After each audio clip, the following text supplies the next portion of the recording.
நாமத்துக்கு சோதனா மையமையும் உண்டாவதாக. இந்த காலை ஆராதனைக்கு வந்திருக்க ஒவ்வொருவரையும் நான் ஆண்டவராக இயேசுவின் நாமத்தினாலே அன்போடு வாழ்த்து வரவிருக்கிறேன். கர்த்தர் ஒவ்வொருவரையும் ஆசீர்வதிப்பாராக. ஹல்லேலூயா. நான் நேசிக்கும் தேவன் இயேசு என்றும் ஜீவிக்கிறார்.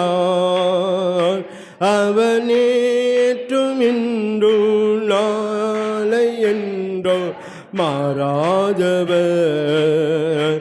அவன் நேற்றும் இன்றும் நாளை என்றும் மாறாதவர். நான் பாடி மகிழ்ந்திடுவேன், இயேசுவை துதித்திடுவேன். நான் பாடி மகிழ்ந்திடுவேன், இயேசுவை துதித்திடுவேன். என் ஜீவிய காலமெல்லாம் அவர் பாதத்தில் அமர்ந்திருப்பேன். என் ஜீவிய காலமெல்லாம் அவர் பாதத்தில் அமர்ந்திருப்பேன். கடலாம் துன்பத்தில் தவிக்கும் வேளையில் படகாய் வந்திடுவார். கடலாம் துன்பத்தில் தவிக்கும் வேளையில் படகாய் வந்திடுவார். இருள்தனிலே பகலவனாய் இயேசுவே ஒளி தருவார். இருள்தனிலே பகலவனாய் இயேசுவே ஒளி தருவார். நான் பாடி மகிழ்ந்திடுவேன், என் இயேசுவை துதித்திடுவேன். நான் பாடி மகிழ்ந்திடுவேன், என் இயேசுவை துதித்திடுவேன். என் ஜீவிய காலமெல்லாம் அவர் பாதத்தில் அமர்ந்திருப்பேன். என் ஜீவிய காலமெல்லாம் அவர் பாதத்தில் அமர்ந்திருப்பேன். பாவ நோயாலே வாடும் நேரத்தில் மருத்துவராகிடுவார். பாவ நோயாலே வாடும் நேரத்தில் மருத்துவராகிடுவார்.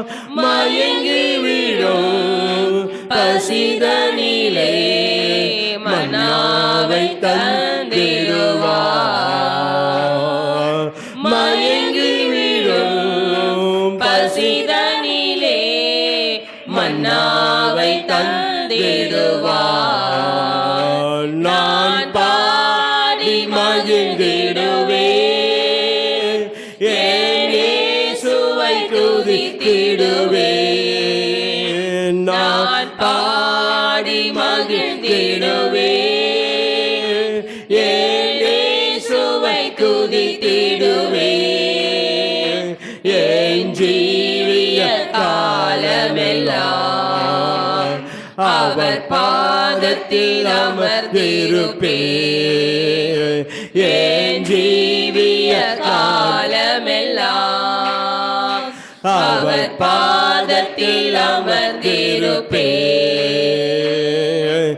தூற்றும் அந்தரின் நடுவில் எந்தனை தேற்றிட வந்திடுவார். தூற்றும் அந்தரின் நடுவில் எந்தனை தேற்றிட வந்திடுவார். கால் தளர ஊன்றுகோலாய் காத்திட வந்திடுவார். கால் தளர ஊன்றுகோலாய் காத்திட வந்திடுவார். நான் பாடி மகிழ்ந்திடுவேன், இயேசுவை துதித்திடுவேன். நான் பாடி மகிழ்ந்திடுவேன், இயேசுவை துதித்திடுவேன். ஜீவிய காலமெல்லாம் அவர் பாதத்தில் அமர்ந்திருப்பேன். என் ஜீவிய காலமெல்லாம் அவர் பாதத்தில் அமர்ந்திருப்பேன். நேசர் என்னோடு துணையாய் ஜீவிக்க நான் இனி கலங்கிறேனே. நேசர் என்னோடு துணையாய் ஜீவிக்க நான் இனி கலங்கிறேனே. எந்தனுக்கே காவலவர் நானுடல் அவர் உயிரே. எந்தனுக்கே காவலவர் நானுடல் அவர் உயிரே. நான் பாடி மகிழ்ந்திடுவேன், என் இயேசுவை துதித்திடுவேன். நான் பாடி மகிழ்ந்திடுவேன், என் இயேசுவை துதித்திடுவேன். என் ஜீவிய காலமெல்லாம் அவர் பாதத்தில் அமர்ந்திருப்பேன். என் ஜீவிய காலமெல்லாம் அவர் பாதத்தில் அமர்ந்திருப்பேன். ஹல்லேலூயா. இந்த நாளிலும் கூட நம்ம ஒரு வசனத்தை பார்த்து நம்ம ஜெபிக்க போகிறோம். 105ஆம் சங்கீதம் 105ஆம் சங்கீதம் 4ஆம் வசனத்தை நான் வாசிக்கிறேன். 105ஆம் சங்கீதம் 4ஆம் வசனம். கர்த்தரையும் அவர் வல்லமையையும் நாடுங்கள், அவர் சமூகத்தை நித்தம் தேடுங்கள். ஸ்தோத்திரம் ஆண்டவரே, நன்றியோடு கூட நாங்கள் ஸ்தோத்தரிக்கிறோம். இதாக்குமா பரிசுத்த ஆவியானவரே, உம்மை ஸ்தோத்தரிக்கிறோம், துதிக்கிறேன் மட்டுமா எங்களோடு கூட இருந்து எங்களை நடத்தி வருகிறவர். இப்போதும் ஆண்டவரே தேவனை கொடுத்திருக்க இந்த வசனத்துக்காக ஸ்தோத்திரம். இந்த வசனத்தை கர்த்தர் ஆசீர்வதித்து இதன் மூலமாக எங்களோடு என்ன பேச வேண்டுமோ கர்த்தர் எங்களோடு நீங்கள் பேச வேண்டும். உடைய வசனம் எங்களுக்கு ஆண்டவர் எங்களுக்கு தீபமும் வெளிச்சமமாக இருக்குது. இந்த வசனம் ஜீவனும் வல்லமை உள்ளதாக இருக்குது. ஆண்டவரே தேவ வசனத்தின் மூலமாக எங்களோடு நீங்கள் பேச வேண்டியதை எங்களோடு பேச எங்களை ஆசீர்வதிங்க. நாங்கள் அறிந்து கொள்ள வேண்டியதை நாங்கள் அறிந்து கொள்ள பரிசுத்த ஆவியானவர் எங்களை உதவி செய்யுங்க. இதை கேட்கிற பார்க்க யாராக அவங்களோடு கூட தேவன் நீங்கள் முகமுகமாக நீங்கள் பேச வேண்டும் நாங்கள் ஜெபிக்கிறோம். தடைகளாக கத்தை நீக்குங்க. ஜெபத்தோடு அதை கேட்க கத்தை கிருபை செய்யுங்க. இந்த வார்த்தைகள் எங்களுக்குள்ளாய் எங்கள் வாழ்க்கையில் 30, 60, 100 எங்களிலே பலன் கொடுக்கத்தக்கதாக தேவன் ஆண்டவர் பெரிய காரியங்களை கத்தை செய்து நீங்கள் வழி நடத்துங்க. ஆசீர்வதிங்க. இயேசு கிறிஸ்துவின் நாமத்தில் ஜெபிக்கிறோம் பிதாவே, ஆமென். ஹல்லேலூயா. கர்த்தருடைய நாமத்துக்கு ஸ்தோத்திரம் மையம் உண்டாவதாக. மறுபடியுமாய் இந்த வசனத்தை நான் வாசிக்கிறேன். 105ஆம் சங்கீதம் 4ஆம் வசனம். கர்த்தரையும் அவர் வல்லமையும் நாடுங்கள், அவர் சமூகத்தை நித்தமும் தேடுங்கள். இந்த வசனத்தினுடைய 2வது பகுதி தான் நாம் பார்க்க போகிறோம். அவர் சமூகத்தை நித்தமும் தேடுங்கள். தேவனுடைய சமூகத்தை நாம் தேடுகிற ஜனங்களாய் நாம் காணப்பட வேண்டும். தேவனை அறிந்திருக்கிற நாம், தேவனை ஆண்டவராக இயேசு கிறிஸ்து இரத்தத்தினாலே கழுவப்பட்ட நாம், அவரோடு கூட உடன்படிக்கை பண்ணப்பட்ட நாம், அவருடைய சமூகத்தை நாம் தேடுகிற ஜனங்களாய் நாம் காணப்பட வேண்டும். விசுவாசிகளாகிய நாம் அவருடைய சமூகத்தை நாம் தேடுகிற ஜனமாய், சமூகம் என்று சொல்லும்போது, தேவனுடைய சமூகம் என்று சொல்லும்போது தேவனுடைய பிரசன்னத்தை காது, தேவனுடைய பிரசன்னம், தேவனுடைய மகிமை, தேவனுடைய வல்லமை, தேவனுடைய பலன், தேவனுடைய அபிஷேகம், இதெல்லாம் காட்டுறது தான் அந்த தேவ சமூகம். இந்த நாளுடைய தலைப்பே தேவ சமூகத்தை தேடுங்கள். இன்றைக்கு நம்முடைய வாழ்க்கையில் வேதத்தில் அநேக காரியங்களை நாம் தேட வேண்டும் என்று சொல்லி நாம் பார்க்கிறோம். அதிலே ஒன்று, நாம் பிரதானமான ஒரு காரியம் என்னவென்றால், நாம் அவருடைய சமூகத்தை, அவருடைய தேவனுடைய சமூகத்தை நாம் தேடுகிற ஜனங்களாக நித்தமும் அப்படின்னா இடைவிடாமல் கர்த்தருடைய சமூகத்தை நாம் தேடுகிற ஜனமாக நாம் காணப்பட வேண்டும். ஹல்லேலூயா, ஹல்லேலூயா. இன்றைக்கு விசுவாசிகள் என்று சொல்லி கொண்டிருக்கிற நான், தேவ ஜனம் என்று சொல்லி கொண்டிருக்கிற நான் தேவனுக்குரியவன் என்று சொல்லி கொண்டிருக்கிற நான் எதை நான் தேடிக்கொண்டிருக்கிறேன் என்று நாம் ஆராய்ந்து பார்க்க வேண்டும். நாம் அதிலே நாம் விழிப்புள்ள ஜனங்களாக நாம் காணப்பட வேண்டும்.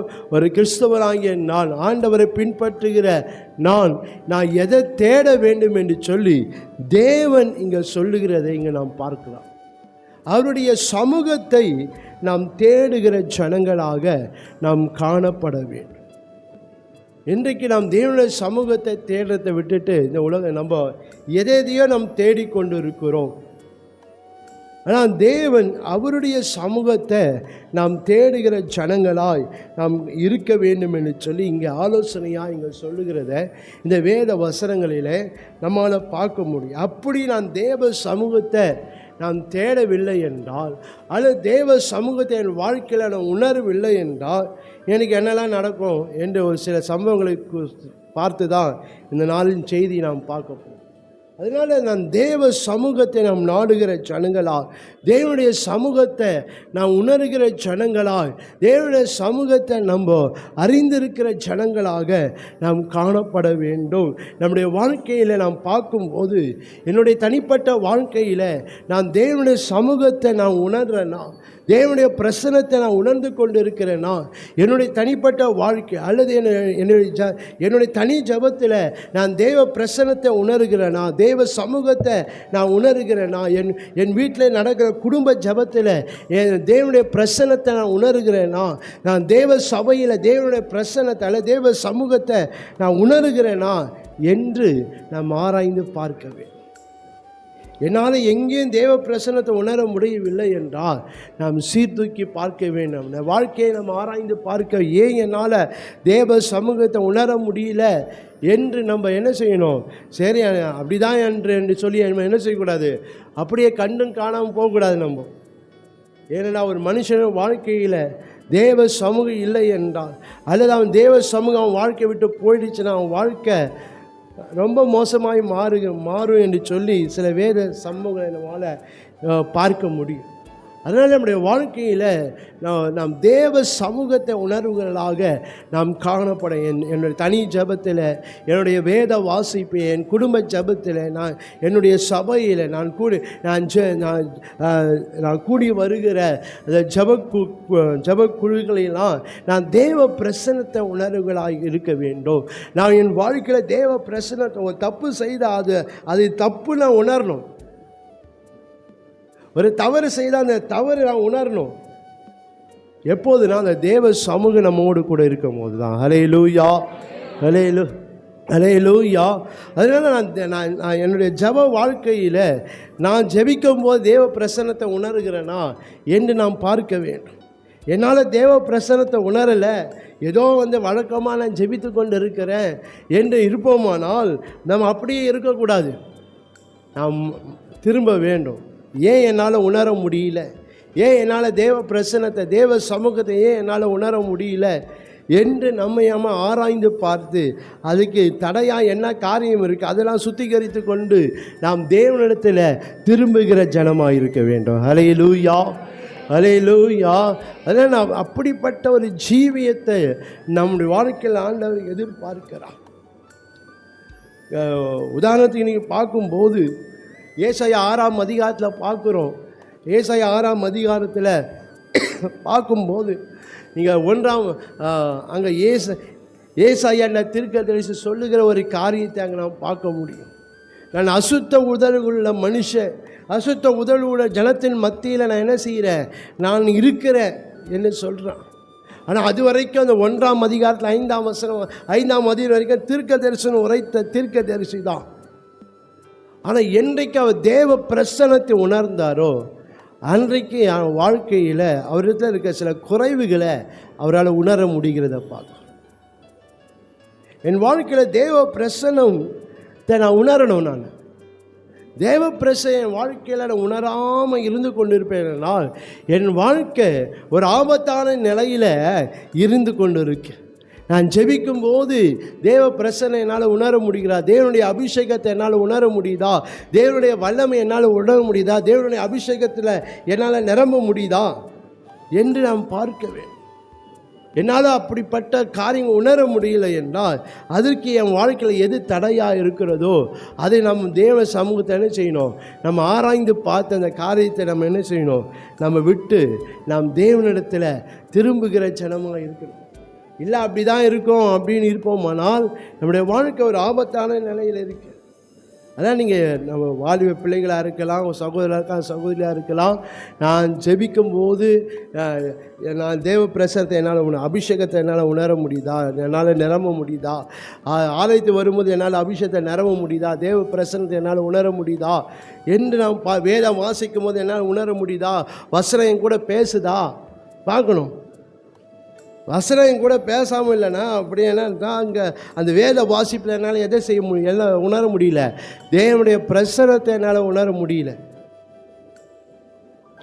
இன்றைக்கி அப்படியே நம்ம வேதத்தை வாசித்து கொண்டு போயிடலாம். ஆனால் அந்த அந்த அந்த அந்த வசனம் என்ன செய்யணும், என் கூட பேசணும். எப்போனா அந்த தேவ பிரசனத்தை உணர்ந்தாதான் அந்த அந்த வசனம் நம்மோடு பேசும். ஹல்லேலூயா. ஏன் இந்த தேவ வசனம் தேவ பிரசனத்தினால் நிரம்பி இருக்கு. ஹல்லேலூயா. இப்போ நானும் தேவ பிரசனத்தில் இருந்து நான் இருந்தால் தான் அந்த தேவ உணர்ந்தால் தான் அந்த வசனம் என் கூட பேசும். வசனம் என் கூட பேசுகிறதா என்று பார்க்கணும். ஜபத்தில் நான் அபிஷேகத்தை நிரம்புகிறேனா என்று நாம் பார்க்கணும். பாருங்கள், அப்படி உணராத பட்சத்தில் சில வேளையில் நான் செய்கிற காரியங்களில் தவறு என் வாழ்க்கையில் ஏற்படும் போது அது உணர்த்தப்படுகிறனா என்று பார்க்கணும். இப்படியெல்லாம் நம்முடைய வாழ்க்கையை இல்லாத பட்சத்தில் நம்முடைய வாழ்க்கையை நம்ம ஆராய்ந்து பார்க்க வேண்டியது நம்ம அவசியமாக. எந்த சூழ்நிலையிலும் அந்த தேவ சமூகத்தை நம்ம என்ன செய்யணும், நாம் நாடு தேடுகிற அந்த தேவ சமூகத்தினால நாம் நிரப்பப்படுகிற ஜனங்களாக நாம் காணப்பட வேண்டும். இதே வசனத்தை 1 நாளாகமும் 16ஆம் அதிகாரம் 11ஆம் வசனத்திலையும் நம்மால் நாம் பார்க்க முடியும். இதே வசனத்தை பார்க்கணும். நம் தேவ சமூகத்தை நாம் நித்தம் தேட, நித்தமும் சொல்லுவது இடைவிடாமல் நாம் என்ன செய்யணும், தேவ சமூகத்தை நாம் தேவ சமூக தேவனை நாம் என்ன செய்யணும், நாம் தேடுகிறவர்களாக இருக்க வேண்டும். 1 நாளாகமம் 16ஆம் அதிகாரம் 1 நாளாகமம் 16ஆம் அதிகாரம் 27ஆம் வசனம் பார்க்கிறோம். மகிமையும் கனமும் அவர் சமூகத்தில் இருக்கிறது. அவர் சமூகத்தில் மகிமையும் கனமும் இருக்கு. ஆனால் தேவ சமூகத்தில் என் வாழ்க்கை இருந்தாலும் தேவ சமூகத்தினால் என் வாழ்க்கை நிரம்பினாதான் எனக்கு என்ன உண்டாகும், எனக்கு மகிமையும் கனமும் உண்டாகும். சும்மாவே எனக்கு மகிமையும் கனமும் என்ன செய்யாது, வராது. நான் எப்போதும் தேவ பிரசனை, என் வீடு என் குடும்பம் எப்போதும் தேவ பிரசனத்தினால் நிரம்பி இருக்கிறதா இருக்கணும். ஹல்லேலூயா. ஹல்லேலூயா. நான் ஆராதனைக்கு வரும்போதெல்லாம் அல்லது நான் ஜெபத்துக்கு வரும்போதெல்லாம் நான் தேவ பிரசனத்தை என்ன செய்யணும், நாம் நிரம்ப வேண்டும். அதுக்கு தான் சொல்ல தேவ பிரசனத்தை தேடணும். தேவ பிரசனத்தை நோக்கி என்ன செய்யணும், நான் வரணும். பாருங்கள், இந்த தேவ பிரசனத்தை எப்போதும் நம்முடைய வாழ்க்கை இருந்தால் தான் நம்ம வாழ்க்கை ஆசீர்வாதமாக இருக்க முடியும். அதனால் நம்முடைய வாழ்க்கை அந்த தேவ பிரசனத்தை நோக்கி நம்ம ஓடி வருகிறோமா, அந்த தேவ பிரசனத்தை நாம் தேடுகிறோமா? இன்றைக்கு தேவ பிரசனத்துக்கு வருகிறதே நம்ம என்ன இருக்குது, நமக்கு கஷ்டமாக தான் இருக்குது. பாருங்கள், ஏதோ நாட்டியம் ஆராது, அது எதோ முடிஞ்சு கிடிஞ்சு என்ன செய்கிறோம், வந்து போயிடணும்பா. அப்படி தான் நம்முடைய வாழ்க்கையில் இருக்கே தவிர ஒவ்வொரு நாளும் தேவ பிரசன்னத்தை தேடி வரணும், நேரம் கிடைக்கும் போதெல்லாம் தேவ பிரசன்னத்தை ஆண்டவர் சமூகத்தை தேடி வரணும் என்ற அந்த எண்ணங்கள் நம்முடைய வாழ்க்கையில் இல்லாமலே இருக்கு பாருங்கள். தேவ சமூகத்தில் நம்முடைய வாழ்க்கை ஐக்கியப்பட்டு இருக்கணும். தேவ சமூகம் நம்ம வாழ்க்கையை விட்டு விலகிற அளவுக்கு நம்முடைய ஜீவியம் ஒரு நாளும் காணப்படக்கூடாது. நான் அதை தேடினா தான் அதை நம்ம என்ன செய்ய முடியும், ருசித்து பார்க்க முடியும். அதை தேடினா தான் அது நம்மக்கிட்ட நெருங்கி வரும். நாம் தேடாமல் இருந்தால் அந்த தேவ பிரச்சனை என்ன வராது, நமக்கு வராது பாருங்கள். என்றைக்கோ நாள் வந்துட்டு நம்ம இது பண்ணணும்னா, ஒருவேளை வீட்டில் ஜெபம் பண்ணுறோம்லாம் சொல்கிறோம், அந்த இடத்துலையும் நம்ம தேவ பிரசனத்தை உணரணும். தனி ஜபத்தில் தேவ பிரசனத்தை உணரணும், குடும்பத்தில் தேவ பிரசனம் உணரணும்னா இங்கே சபைக்கு வந்தால் தான் நடக்கும். ஹல்லேலூயா, ஹல்லேலூயா, ஹல்லேலூயா. இங்கே நம்ம உணர்ந்தால் தான் நம்ம தனி ஜபங்களில் நம்ம என்ன செய்ய முடியும், தேவ பிரசனத்தை நம்மளால் உணர முடியும். அதில் நான் எவ்வளோ நாளும் ஜெபம் பண்ணுறேன், 10 நிமிஷம் நான் ஜெபம் பண்ணுறேன், 10 நிமிஷத்தில் தேவ சமூகத்தை உணர முடியுமா? இன்றைக்கி நம்ம நிலமை அப்படி தான் இருக்குது. சரி, அரை மணி நேரமே வச்சுங்களேன், அரை மணி நேரம் ஜெபம் தேவ பிரசனம் உணர முடியுமா? பார்க்க வேண்டும். இன்றைக்கு நம்முடைய வாழ்க்கையில் தேவ பிரசனத்தில் நம்முடைய வாழ்க்கை காணப்பட, நம்ம குடும்பம் காணப்பட வேண்டும். நாம் எல்லா காரியமும் அந்த தேவ பிரசனத்துக்குள்ளே இருந்தால் தான் நம்முடைய வாழ்க்கையில் அந்த மகிமையும் அந்த கனமும் நமக்கு உண்டாகும். ஹல்லேலூயா, ஹல்லேலூயா. யாத்ரா 33ஆம் அதிகாரம் 14ஆம் வசனத்தில் சொல்கிறார் ஆண்டவர், என் சமூகம் உனக்கு முன்பாக என்ன செய்யும், செல்லும், நான் உனக்கு இளைப்பாறுதலை கட்டளையிடுறேன். எங்கே எனக்கு இளைப்பாறுதல் எங்கே இருக்குது? யாத்ரா 33:14. இளைப்பாறுதல் எங்கே இருக்குது? தேவ பிரசன்னத்தில், தேவ சமூகத்தில் இருக்குது. இன்றைக்கு அந்த இளைப்பாறுதல் தேடுறதுக்கு நம்ம எதையோ செய்து கொண்டு இருக்கிறோம். என்னுடைய எல்லா பிரச்சனைக்கு எங்கே விடை இருக்குது, எல்லா பிரச்சனைக்கு எங்கே தீர்வு இருக்குன்னா தேவ சமூகத்துக்குள்ளே தான் ஆண்டு வச்சிருக்கிறார். ஹல்லேலூயா, ஹல்லேலூயா, ஹல்லேலூயா. தேவ சமூகத்தில் வைத்திருக்கிறார். உதாரணத்துக்கு நம்ம பார்க்கும்போது ஒரு பொருள் நம்ம வச்சிடுறோம், அந்த இடத்துல தேடினா தான் எனக்கு இருக்கும், அந்த பொருள் கிடைக்கும். நான் வெச்சத்தில் நான் தேடாமல் வேறு எங்கே தேடினாலும் அந்த பொருள் என்ன செய்யாது, நமக்கு கிடைக்கவே கிடைக்காது, எத்தனை நாள் தேடினா கூட. ஆனால் எங்கே வைத்திருக்கிறோமோ அங்கே தேடினா தான் அந்த பொருள் நம்மளுக்கு. அது போல் ஆண்டவர் எனக்கு எங்கே அந்த காரியத்தை வைத்திருக்கிறாரோ அங்கே தேடினா தான் நமக்கு அந்த காரியங்கள் இருக்கும், அந்த ஆசீர்வாத நன்மைகள் நமக்கு கிடைக்கும். ஹல்லேலூயா, ஹல்லேலூயா. எனக்கு வேண்டிய அத்தனை நன்மைகள், அத்தனை ஆசீர்வாதம் எங்கே வச்சிருக்கிறாரு, அவருடைய பிரசனத்தில் ஆண்டவர் வைத்திருக்கிறார். ஹல்லேலூயா, ஹல்லேலூயா. அந்த பிரசனத்தை தேடி வந்தால், அந்த பிரசனத்தில் நாம் இருந்தால் தான், அந்த பிரசனத்தில் நான் அந்த சமூகத்தை நாம் தேடினா தான் அதனுடைய நன்மையை நம்முடைய வாழ்க்கையில் நம்ம வாழ்க்கை என்ன செய்ய முடியும், நம்மளால் ருசிக்க முடியும்.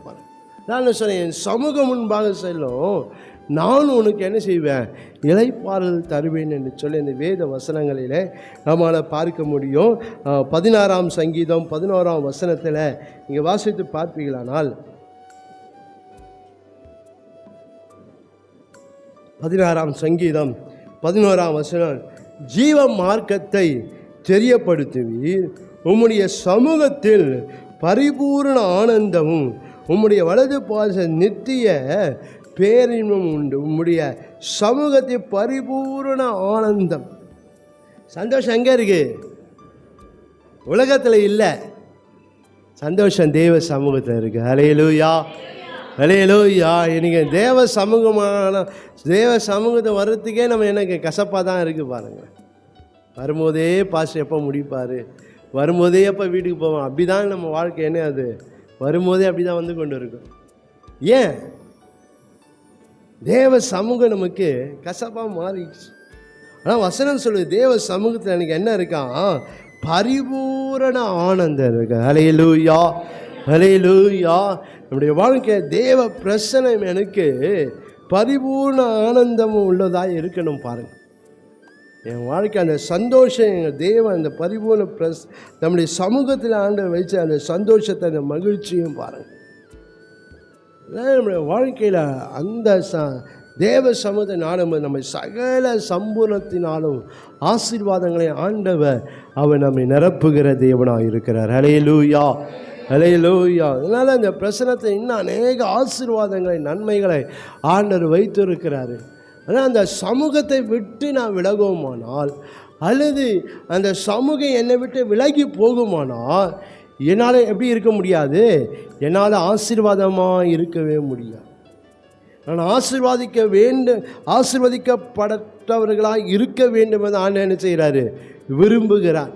இஸ்ரவேலை ஆசீர்வதிப்பதை பிரியம் என்று சொல்லி என்னாகும் 24:1 சொல்லப்படுகிறது. நம்மை ஆசீர்வதிப்பதுதான் கர்த்தருக்கு பிரியம். ஆனால் என்னை ஆசீர்வதிக்க முடியாதபடிக்கு என் வாழ்க்கை இருக்குமானால், என் வாழ்க்கையில் தேவ பிரசன்னம் இல்லை என்றால், தேவன் நினைச்சாலும் என்ன செய்ய முடியாது? நம்ம வாழ்க்கை ஆசீர்வதிக்கப்பட முடியாத நிலையில் நாம் இருக்கிறதுனால தேவன் தருகிற ஆசீர்வாதத்தை நம்மளால் பெற்றுக்கொள்ள முடியாது. அதனால் நம்ம தேவ பிரசன்னத்தில் எப்போதும் நிறைந்து இருக்கணும். தேவ சமூகத்தில் நம்ம இருக்காது. அவர் சமூகத்தை நம்ம தேடுகிற ஜனங்களாக இருக்கணும். உங்களால் தனி ஜபத்தில் சரியாக தேவ பிரசன்னத்தை உணர முடியலையா? சபைக்கு வாங்க, கூட்டங்களுக்கு வாங்க, ஜபங்களுக்கு வாங்க.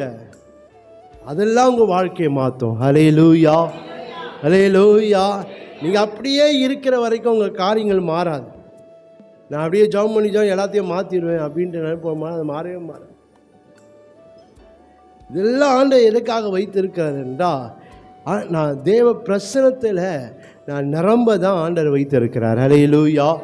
நாம் ஆண்டவர் தேவ சமூகத்தை தேட தேட தேட தான் தேவன் நம்மை ஆசீர்வதிக்க முடியும். பாருங்கள், இந்த தேவ பிரசனத்தில் நம்ம நிறைந்து இருந்தால் நம்முடைய வாழ்க்கை ஆசீர்வாதமாக இருக்க முடியும். ஏன்னா வேதம் சொல்ல ரோமர் 3:23 பார்க்கிறோம். பாவம் செய்து எல்லாரும் என்ன செய்தாங்கன்னா தேவனுடைய மகிமையற்றவர்களாய் மாறிட்டாங்க.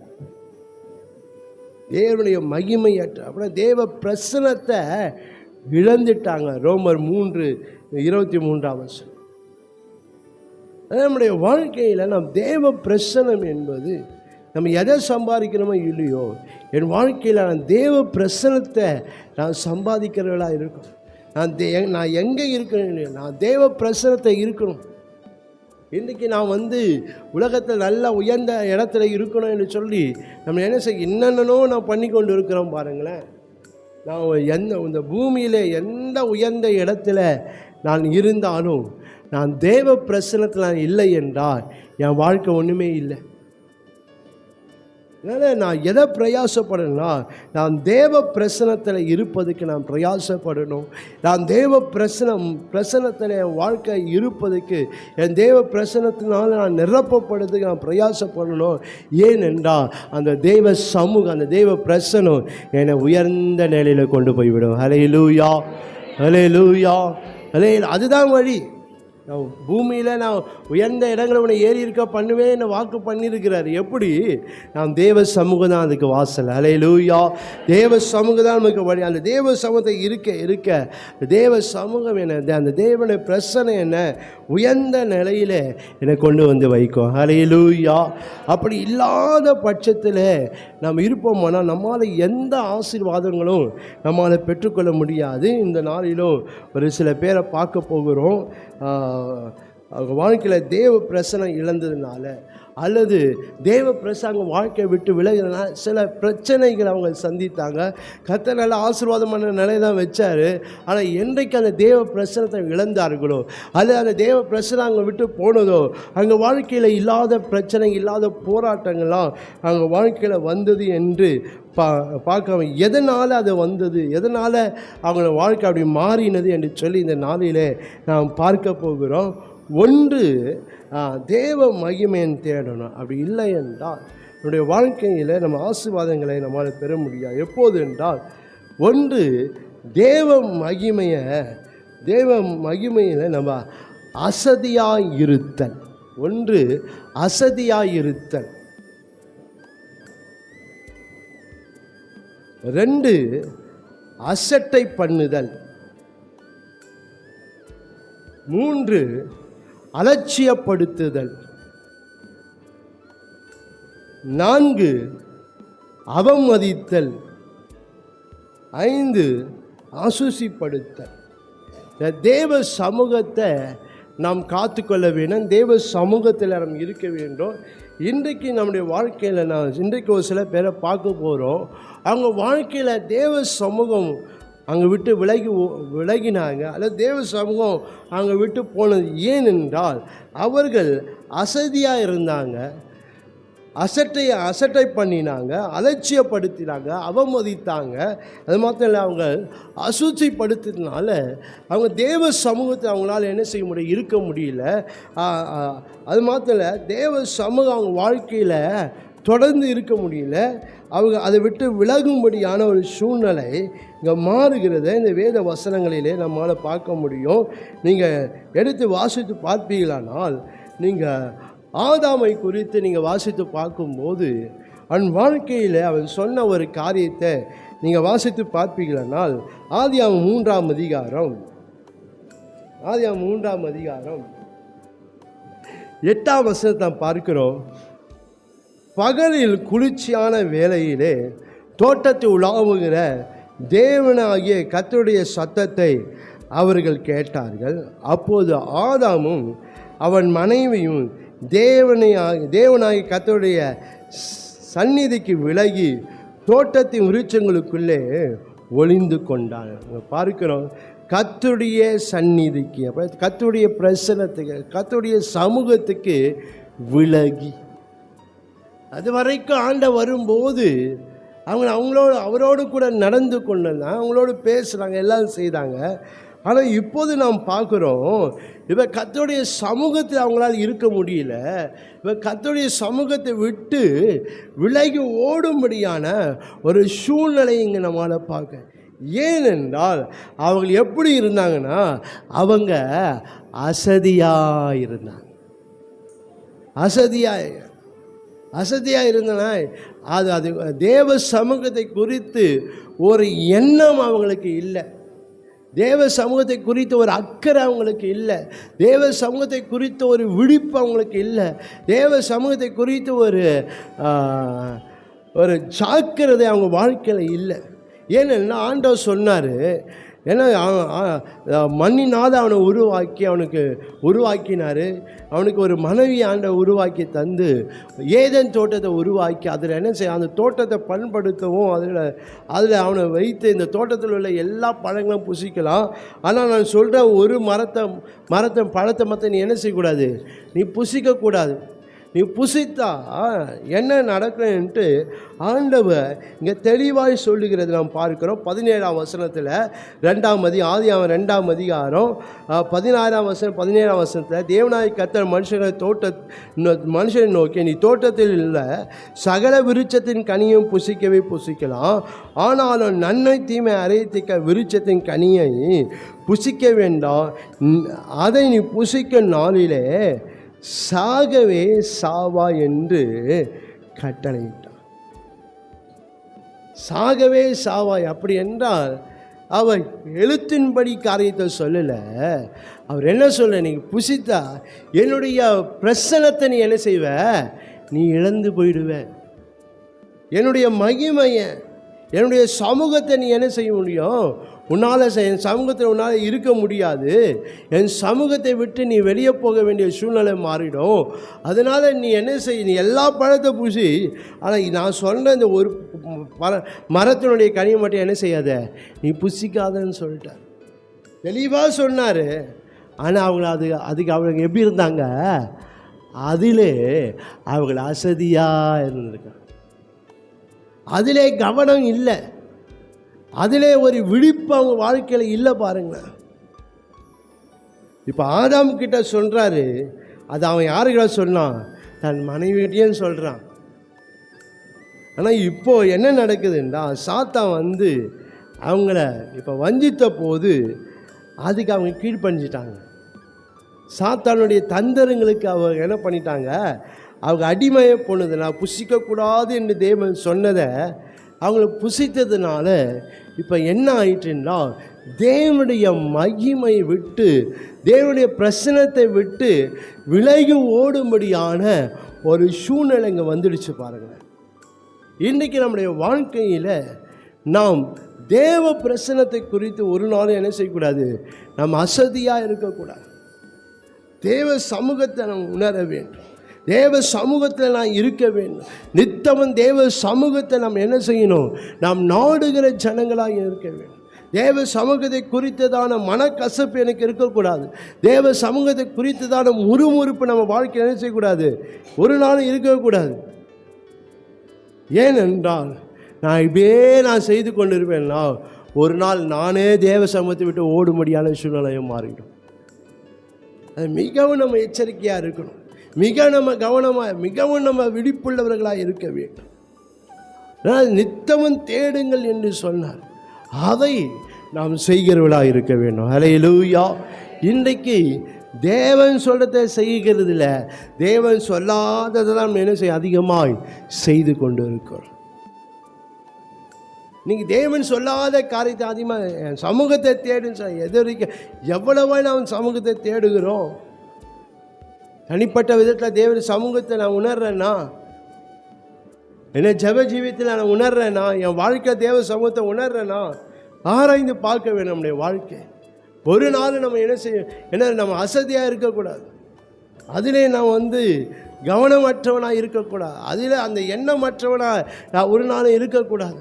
அதில் நான் விழிப்பற்றவனாக நான் இருக்கக்கூடாது. பாருங்கள், இதனால் சில வேலையில் சமூகத்தை உணரும் இல்லையா, நம்ம மாறணும். நம்ம வாழ்க்கையை ஆராய்ந்து பார்க்க எதனால் இது இருக்குது என்று நம்ம ஆராய்ந்து பார்த்து அந்த தேவ சமூகத்தினாலே நம்முடைய வாழ்க்கை நிரப்பப்பட்டதாக இருக்கணும். தேவ சமூகத்தை எப்போதும் நம்ம இருக்க வேண்டும். இல்லை என்றால் தேவையில்லாத சில பிரச்சனை நம்ம தேடி வரும். நான் தேடி போகலனா கூட தேவையில்லாத காரியங்கள் நம்முடைய வாழ்க்கையில் வந்துடும். அதனால தான் ஆண்டு சொல்கிறேன், என்னை தேடுங்கள் சொல்கிறேன். இங்கே நாம் பார்க்கிறோம், இவர்கள் தேவனுடைய சமூகத்தில் உணர்ற வரைக்கும், தேவ சமூகத்தில் அவங்க விழிப்பாக இருக்கிற வரைக்கும் அவங்க வாழ்க்கை நல்லா தான் இருந்தது. என்றைக்கு அவங்க தேவ சமூகத்தை அவர்கள் அசதியாக இருந்தாங்களோ, அது குறித்த ஒரு எண்ணம் இல்லாமல் இருந்ததோ, அங்கே வாழ்க்கையில் சில பிரச்சனைகள் வருகிறத இந்த வேத சமூகத்தை நம்மளால் பார்க்க முடியும். நீங்கள் 2ஆம் அதிகாரம் 25ஆம் வசனத்தில் பாருங்கள். ஆதாமும் அவன் மனைவியும் ஆகிய இருவரும் நிர்வாணிகளாக இருந்தும் வெட்கப்படாதிருந்தார்கள். 3ஆம் அதிகாரம் 10ஆம் வசனம் பார்க்கிறோம். அதற்கு அவன், நான் தேவனுடைய சத்தத்தை தோட்டத்தை கேட்டு நான் நிர்வாணியாய் இருப்பதினால் பயந்து. இந்த 2ஆம் அதிகாரம் 25ஆம் வசனம் பார்க்கிறவங்க வெட்கப்படாது இருந்தார்கள். என்றைக்கு அவங்க வாழ்க்கை தேவ பிரசனத்தை விட்டு விலகினாங்களோ அங்கே வாழ்க்கையில் வெட்கம் வருகிறதா பார்க்கும். நீங்கள் தேவ பிரசனத்தை விலகுவேன், நான் தேவ பிரசனத்தை நான் உணர்வேன் என்றால் நான் வெட்கப்படும்படியான சூழ்நிலையிலே நாம் தள்ளப்பட்டோம். என் ஜனம் ஒருபோதும் வெட்கப்பட்டு போகாதுன்னு தான் ஆண்டவருடைய விருப்பம். ஆனால் நான் தேவ பிரசனத்தை என் வாழ்க்கையில் தேவ பிரசனத்தில் இல்லை என்றால், தேவ பிரசனத்தை நாடவில்லை, தேவ சமூகத்தை நான் தேடலைன்னா என் வாழ்க்கையில் வெட்கம் உண்டாகும்படியான சூழ்நிலைகள் நம்முடைய வாழ்க்கையில் வரும். அதான் மிகவும் ஜாக்கிரதையாக நாம் தேவ சமூகத்தை, தேவனுடைய சமூகத்தை நம்ம தேடுகிற ஜனங்கள், தேவனுடைய சமூகத்தில் இருக்கிற ஜனங்களால், தேவ சமூகத்தில் நிரப்பப்பட்ட ஜனங்களால் அதில் எந்தவித சமரசம் நம்முடைய வாழ்க்கை இருக்கவே கூடாது. தேவ சமூகத்தை உணர்வதற்கு நான் எதெல்லாம் விடணுமோ அதெல்லாம் நான் விடணும். அதெல்லாம் விட்டு விலகி நான் தேவ சமூகத்தை என் வாழ்க்கையில் காத்துக்கொள்ள வேண்டும். தேவ சமூகம் என் வாழ்க்கை விட்டு விலகி போகக்கூடாது. தேவ சமூகத்தை விட்டு நான் விலகி போகக்கூடாது. அதுக்கு நான் என்ன செய்ய வேண்டுமோ அதை நான் செய்வதற்கு நான் ஆயத்தமாக இருக்கேன். அதிலே நான் எந்த சமரசமும் என்ன செய்யக்கூடாது. இதனால தான் நான் இப்படி இருக்கிறேன், அதனால தான் நான் இப்படி செய்கிறேன் என்று ஒரு நாள் என்ன செய்வேன். தேவனுடைய சமூகத்தில் இருப்பதில், தேவ சமூகத்தில் தேடுகிறதுல நான் சமரசம் இருக்கவே கூடாது. பாருங்க, இன்றைக்கு ஏதேதோ காரியத்தை சொல்லிக்கொண்டு நம்ம என்ன செய்கிறோம், தேவ சமூகத்தை வருவதற்கு நாம் தயங்கிக் கொண்டு இருக்கிறோம். இதனால தான் என்னால் வர முடியல, இதனால தான் என்னால் வர முடியல அப்படின்னு நம்ம என்ன செய்கிறோம்? நம்ம தயங்கி கொண்டு இருக்கிறோம். நாம் தேவ சமூகத்தில் என் வாழ்க்கை இருப்பதற்கு எதையும் நம்ம என்ன செய்யக்கூடாது, நான் விட்டுவிடவே கூடாது. பாரு, இன்றைக்கி இந்த ஆதாம் யார்? அவன் தேவனால் உருவாக்கப்பட்டவன் தான். தேவன் அவனுக்கு எல்லாவற்றையும் செய்தார் தான். இப்போது அதே தேவனுடைய காலத்தில் பார்க்கும்போது அவன் அது வரைக்கும் பார்த்த தேவனை என்ன செய்ய முடியல, பார்க்க முடியல.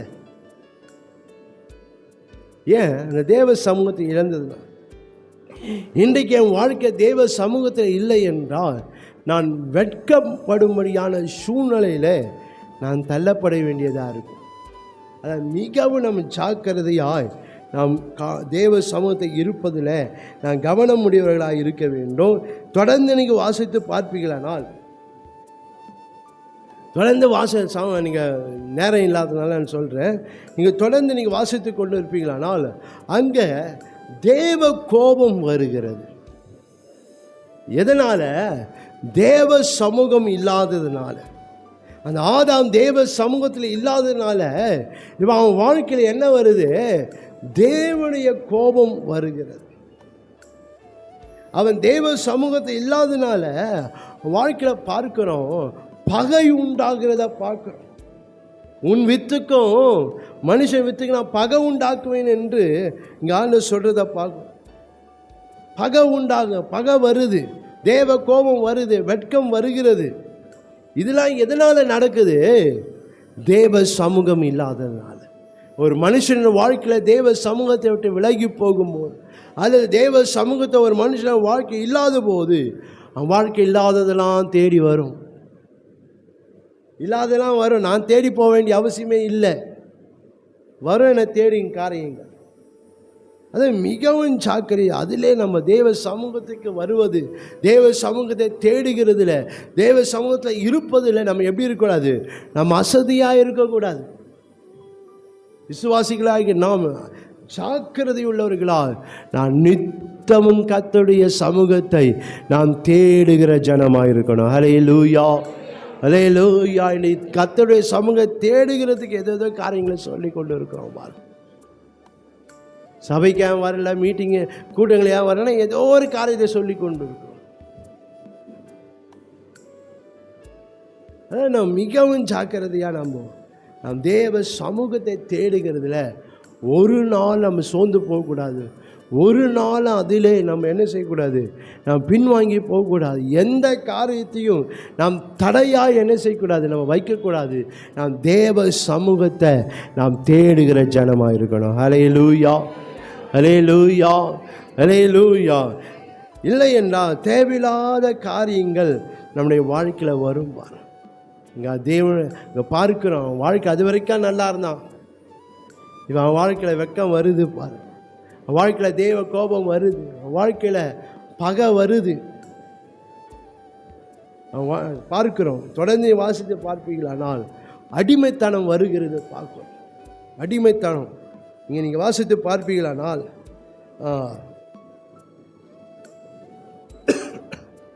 16ஆம் வசனம், அவர் ஸ்திரியை நோக்கி, நீ கர்ப்பவதியாக இருக்கும் போது உன் வேதனை மிகவும் பெருக பண்ணுவேன்.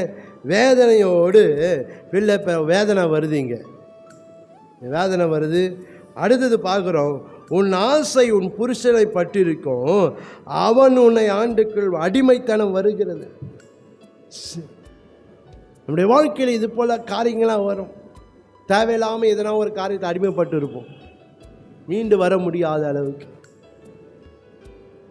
எதனால்? தேவ சமூகத்தை நான் இழந்ததுனால, தேவ சமூகத்தை விட்டு நான் போகிறதுனால எனக்கு தேவையில்லாத காரியங்களாம் வரும்.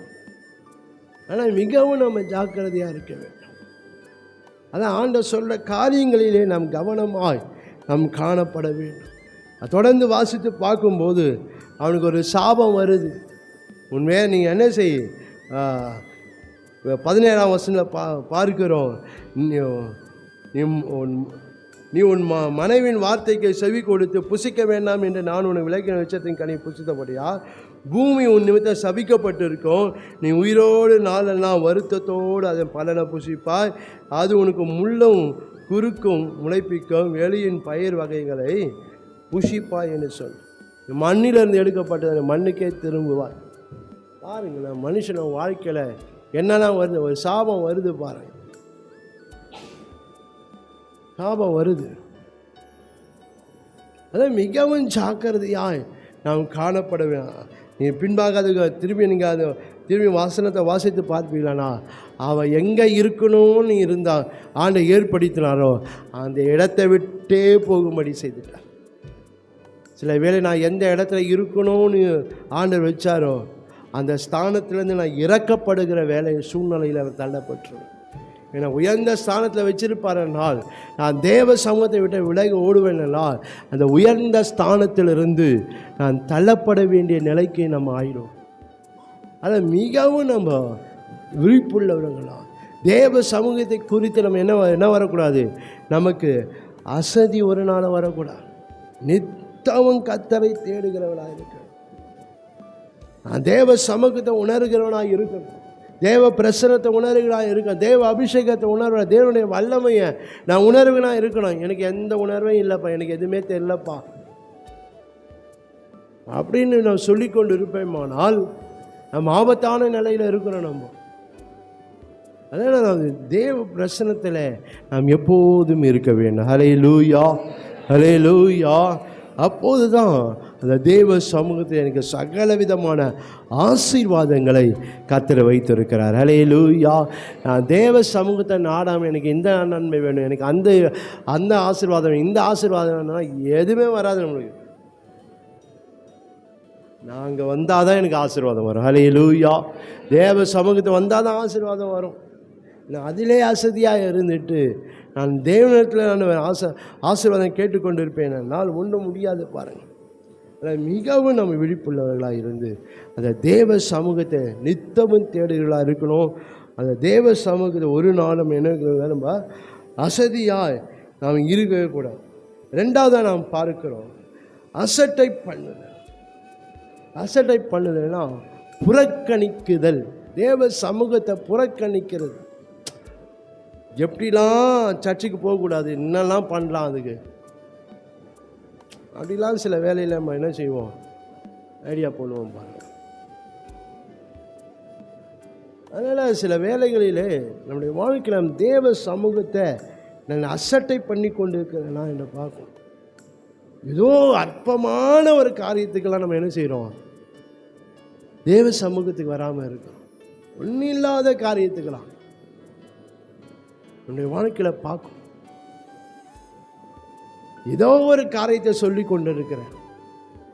என்ன அது எதை காட்டுதுன்னா தேவ சமூகத்தை நான் அசட்டை பண்ணி கொண்டு இருக்கிறேன்.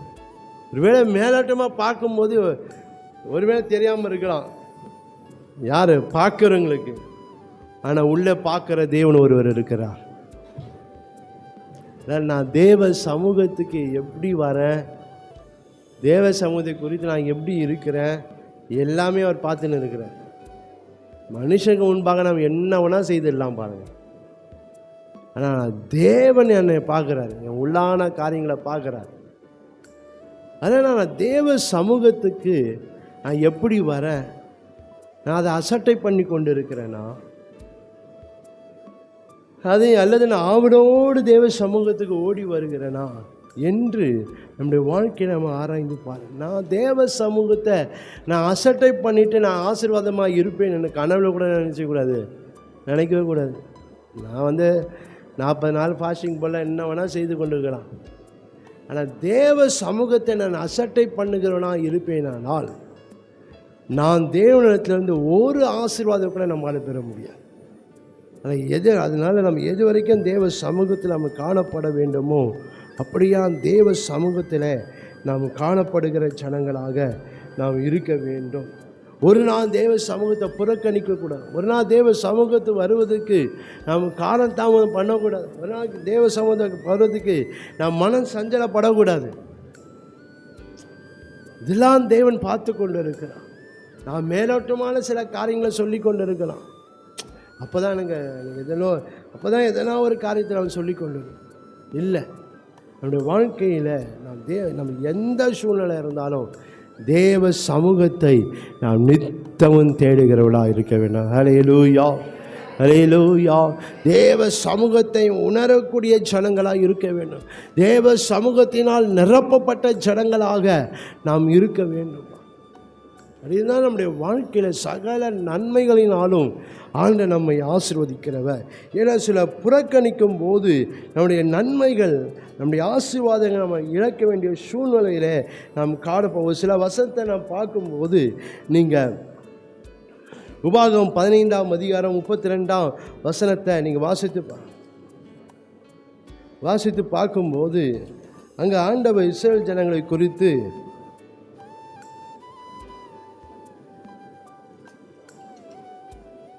மன்னித்து கொள்ளுங்கள், ஆண்டவர் இஸ்ரவேல் ஜனங்களை குறித்து சொல்லுகிற ஒரு காரியத்தை இந்த வேத வசனங்களிலே நம்மளால் பார்க்க முடியும். அதனால் நம்ம மிகவும் எச்சரிக்கையாக இருந்து நம்ம என்ன செய்யணும், நம்முடைய வாழ்க்கையில் நம்ம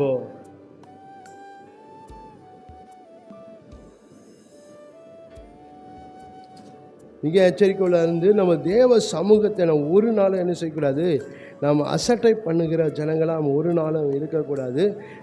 நீங்கள் உபாகமம் 32ஆம் அதிகாரம் 15ஆம் வசனம், 32ஆம் அதிகாரம் 15ஆம் வசனத்தில், யெஷூரன் கொழுத்து போய் உதைத்தான், கொழுத்து ஸ்தூலத்தை நினந்துணின போது தன்னை உண்டாக்கின தேவனை விட்டு தன் ரட்சிப்பின் கண்மலையை அசட்டை பண்ணி. இன்றைக்கு ஆண்டவர் நம்மை ஆசீர்வதித்திருக்கிறார். அந்த தேவனை ஒரு நாள் அசட்டை, ஆனால் அந்த தேவ சமூகத்தை நம்ம ஒரு நாளும் என்ன செய்யணும், நம்ம அசட்டை பண்ணக்கூடாது. ஆனால் அதில் நம்ம அந்த தேவ சமூகத்தை வருவதற்கு நம்ம ஆயத்தம் உள்ளவர்களாக இருக்கணும். ஒரு நாள் அதை நம்ம என்ன செய்ய புறக்கணிக்கக்கூடாது. தேவ சமூகம் எனக்கு மன சஞ்சலத்தை, மன கசப்பையோ ஒரு நாள் அது உண்டாக்கக்கூடாது. அது நமக்கு தான் ஆபத்து, அது நமக்கு தான் நஷ்டம். சில வேளை தேவ சமூகத்தை போகிறது எனக்கு நஷ்டம் என்று சொல்லி கொண்டு இருக்கிறோம். தேவ சமூகத்தை போல தான் நஷ்டம். இன்றைக்கி 1 மணி நேரம் போய் ஜெபம் பண்ணுறதுக்காக 1 மணி நேரம் நான் எதனா ஒரு வேலை செய்யலாம். 1 மணி நேரத்தில் வேலை செய்ய என்ன பண்ண போகிறோம், நம்ம ஒன்றும் முடியும். எவ்வளோ சம்பாதிக்க போகிறோம்? நான் 1 மணி நேரம் நான் தேவ சமூகத்தில் உட்காருறது எனக்கு நஷ்டமாக இருக்குது அப்படின்னு சொல்கிறேன். நான் 1 மணி நேரம் தேவ சமூகத்தை இல்லைன்னா நமக்கு நஷ்டம். ஆனால் நித்தமும் நான் தேவ சமூகத்தை தேடுகிற ஜனங்களாக இருக்க வேண்டும். சில வேளையில் தேவ சமூகம் போகக்கூடாதபடிக்கு சில காரியங்கள் இருக்கா, சந்தோஷமாக இருக்கிறோம். ஏதோ ஒரு நமக்கு என்ன, அது நமக்கு ஒரு காரணம் கிடச்சிச்சுப்பா. ஆனால் அதுக்காக நம்ம என்ன செய்கிறது இல்லை, ஜபம் பண்ணுறது இல்லை. என்னால் தேவ சமூகத்தை போக முடியல ஆண்டவர், இது தடையாக இருக்குது, இது எனக்கு மாற்றி கொடுங்க ஆண்டவர் என்று சொல்லி நம்ம என்ன செய்யறதில்லை, ஜபம் பண்ணுறது இல்லை. எப்படா காரணம் கிடைக்கணும் எதிர்பார்த்து கொண்டு இருக்கிறோம். ஆண்டவர் சமூகத்துக்கு போகாதபடிக்கு, சர்ச்சுக்கு போகாதபடிக்கு எதுனா ஒரு காரியம் இருக்குமா, அப்படிதாம்மா எதிர்பார்த்து கொண்டு இருக்கிறோம். ஆனால் இது வந்துடுச்சே, தேவ சமூகத்தை என்னால் போக முடியாதபடிக்கு இந்த காரியம் இதுக்காக நம்ம ஜபம் பண்ணணும் என்ற அந்த சிந்தை நமக்கு இல்லை பாருங்க. அந்த எண்ணங்க வரல நம்மளுக்கு. இதெல்லாம் ஆண்டவர் சில வேளை அனுமதிப்பார், நான் எப்படி இருக்கிறேன்னு பார்க்கறதுக்காக. ஆனால் ஒரு நாளும் தேவ சமூகத்தை எந்த காரணத்தை கொண்டு என்ன செய்யக்கூடாது, நாம் புறக்கணிக்கவே கூடாது, அசட்டை பண்ணவே கூடாது. நம்ம தேவ சமூகத்தை நம்ம வந்தால் தான் நமக்கு ஆசீர்வாதம். அதனால் சில வேளையில் என்னுடைய ஜபத்தை நான் அசட்டை பண்ணி கொண்டு இருக்கிறேன்னா, சில வேளை குடும்ப ஜபங்களை நான் அசட்டை பண்ணுறேன்னா என்ன நாம் பார்க்கணும் பாருங்கள். அதனால் நம்முடைய வாழ்க்கையில் ஒரு நாளும் தேவ சமூகத்தை நான் அசட்டை பண்ணக்கூடாது. நீங்கள் 1 சாமுவேல் 2ஆம் அதிகாரம் 1 சாமுவேல்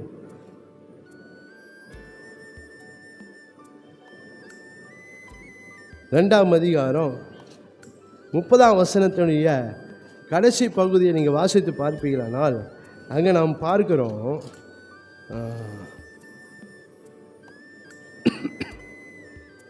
என்னை கனம் பண்ணுகிறவர்களை நான் கனம் பண்ணுவேன், என்னை அசட்டை பண்ணுகிறவர்கள் கன இனப்படுவார்கள் என்று கர்த்தர் சொல்லுகிறார். நான் தேவனை அசட்டை பண்ண அவரும் என்ன தான் செய்வார்? நம்மளையும் அசட்டை தான் பண்ணுவார். நான் தேவனை புறக்கணிச்சு அவரை என்ன தான் செய்வார்? நம்மையும் புறக்கணிப்பார். அவர் இரக்கமுள்ள தேவன், அவர் கிருபை, அதெல்லாம் அவர் செய்ய மாட்டார். அதெல்லாம் செய்ய மாட்டார். நீயே செய்கிறல்ல, அவர் செய்கிறதுன்னா நான் செய்யலாம், ஆனால் அவர் செய்யக்கூடாது. அதான் நம்ம பாலிசி. நான் என்ன வேணால் செய்யலாம்ப்பா, அவர் அப்படி பண்ணால் கூட நமக்கு கோவம் வந்துடும். இன்றைக்கி நம்ம நிலைமை அப்படி தான் இருக்குது. சில வேலைகளில் நம்ம அசட்டை பண்ணாலும் சில நன்மைகள் நம்ம வாழ்க்கையில் வருதுன்னா அதான் தேவை கிருபை. ஏன்னா நீ அதுலேருந்து வெளியே வரணும். அதான் சில நன்மைகளை கொடுத்துன்னு இருக்கிறாரு. ஃபுல்லாக பிடிங்கிட்டாக்கா நீ என்ன செய்வ? ஆண்டவரே இல்லைன்னு ஓடிடுவேன் நீ. அதுதான் ஆண்டவர் சில வேலை என்ன செய்கிறாரு, நீ அசட்டை பண்ணாலும் எல்லாத்தையும் தாங்கின்னு ஆண்டவர் கிருபையினால் ஆசீர்வதித்து கொண்டு, எதுக்கு நீ என்ன அசட்டை பண்ணியிருக்கிற, நீ அதை விட்டு வெளியே வரணும்னு சொல்லி அப்படியே இருப்பேன்னா ஒரு நாளில் எல்லாம் மாறிடும். அவர் ஒரு நாள் மாறிடும். ஒரு நாள் கிருபை வாசலாம் அடைக்கப்பட்டுரும். அப்போ போய் கேட்டால் அவர் என்ன செய்வார்? நான் உங்களை அறியேன்னு சொல்லிடுவார். ஆனால் இருக்கிற நாளிலேயே நம்ம என்ன செய்யணும்? ஆண்டவர் சமூகத்தை தேடுகிற ஜனங்களாக நம்ம இருக்க, ஒரு ஆவலோடு ஒரு தாகத்தோடு தேடுகிற ஜனங்களாக நம்ம என்ன செய்யணும்? நாம் காணப்படுகிறவர்களாக இருக்கணும். அதனால் தேவனை ஒரு நாளும் நம்ம என்ன செய்யக்கூடாது, நம்ம காரியங்களை நம்ம அசட்டை பண்ணவே கூடாது. பாருங்கள், 10ஆம் சங்கீதத்தில் சொல்லப்படுகிறது. 10ஆம் சங்கீதம்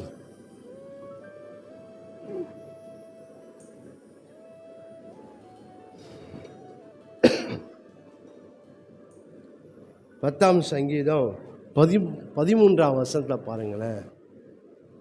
நான் சொல்ல வசனம் சொல்லுது. 10ஆம் சங்கீதம் 13ஆம் வசனம், துன்மார்க்கன் தேவனை அசட்டை பண்ணு. அசட்டை பண்ணுற யாரு? துன்மார்க்கன். நீங்கள் சன்மார்க்கனாக இருக்கிறேனா துன்மார்க்கனாக இருக்கிறேனா நம்ம பார்க்கணும். நான் தேவ சமூகத்தை அசட்டை பண்ணிவிட்டு நான் சன்மார்க்கன்னு சொன்னால் நம்ம தான் சொல்லின்னு இருக்கணும். தேவ சமூகத்தை அசட்டை பண்ணிட்டு நான் சன்மார்க்கன்னு சொன்னால் நான் சொல்லினா இருக்கணும். ஆனால் பரலோகம் சொல்லும் நீ துன்மார்க்கன் என்று சொல்லி.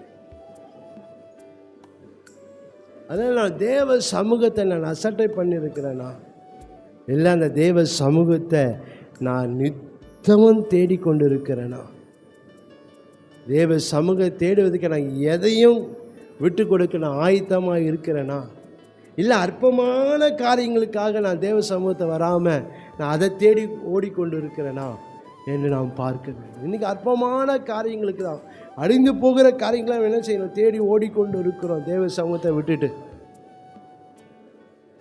அதுக்கு ஏதோ ஒரு காரியங்களாம் சொல்லி கொண்டு இருக்கிறோம்.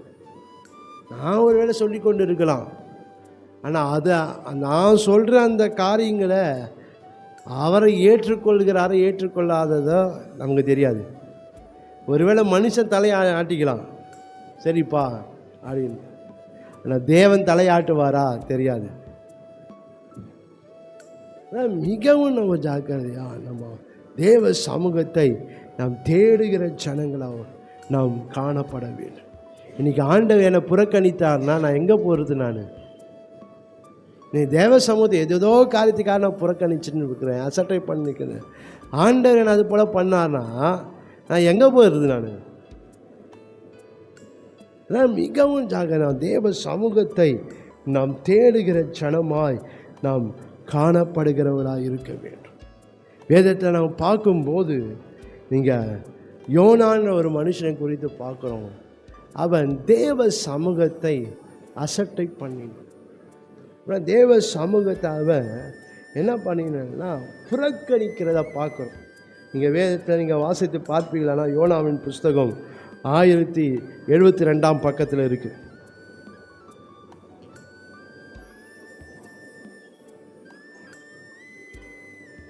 1072 பக்கத்தில் நம்ம பார்க்குறோம். ஆண்டவன் அந்த யோனா யாரோ ஒரு தீர்க்கதரிசி. அவர் அவர்கிட்ட போய் சொல்கிறாரு, நீ என்ன செய், நீ நினைவே பட்டணத்துக்கு போய் என்ன செய்ய, நான் சொல்கிற வார்த்தையை நீ சொல்லு என்று சொல்கிறார். இப்போது இந்த வார்த்தையை கேட்டவன் இப்போ அந்த யோனா என்ன பண்ணுறான் பாருங்களேன்.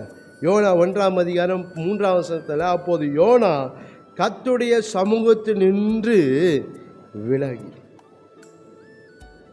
தர்ஷீக்கு ஓடி போகும்படி எழுந்து யோப்பாவுக்கு போய் தர்ஷீக்கு போகிற கப்பலை கண்டு கூலி கொடுத்து நான் கர்த்தருடைய சமூகத்தில் நின்று விலகும்படி அவர்களோடு தர்ஷீக்கு போக கப்பல் ஏறினான். பாருங்கள், 3ஆம் வசனத்தில் பார்க்குறான் கர்த்தருடைய சமூகத்தில் விலகி. அதே போல் அந்த முடிவிடம் பார்க்குறான் தான் கர்த்தருடைய சமூகத்தில் விலகும்படிக்கு. 10ஆம் வசனத்தில் பார்க்குறோம், ஜனங்க கேட்கும்போது சொல்கிறான், நீ யார்? நான் யாருண்ணா? நான் கர்த்தருடைய சமூகத்திலிருந்து விலகி ஓடி போகிறேன்னு அறிவித்தான். பாருங்களா, இப்போ அவனால் எங்கே இருக்க முடியல? தேவ பிரசன்னத்தை அவனால் இருக்க முடிய. அவர் சொன்ன வார்த்தைக்கு அவர் பிரியப்படலை. ஏன்னா எப்படியும் அவர் மனம் மாறிடுவார். அது நம்மளாம் சொன்னாக்கா, இப்போ நம்ம போய் சொன்னாக்கா நம்ம தான் மொக்க வாங்குவோம். எதுக்கு போய் சொல்லு? நம்ம தான் வந்து நம்ம தான் நம்ம மூக்கை உடைப்பாங்க. எதுக்கு போக தேவையில்லை. அதை விட அவர் சமூகத்தை விட்டு விலைக்கு ஓடினாவே பரவாயில்ல, எனக்கு சேமந்தான். ஏன் நான் போய் சொல்லுவேன், அவங்க அழுவாங்க, இவர் மனம் மாறிடுவார். மறுபடியும் போய் சொன்னாக்கா அவன் என்ன நினைப்பான்? நீ போய் சொல்கிற, நீ ஏமாத்துக்காரன், என்னை போட்டு என்ன செய்வான்? என்னை மதிக்க மாட்டான். அதுக்கப்புறம் என்னை மதிக்க மாட்டான். அப்புறமா ஏன்னா தன்னுடைய சுயநலத்தையே அவன் வச்சு நீ இப்போ என்ன செய்கிறான்னா தேவனுடைய சமூகத்தை விட்டு ஓடி போயிடறான். சில வேளையில் நம்முடைய சுயநலத்துக்காகவே நம்ம என்ன செய்கிறோம்?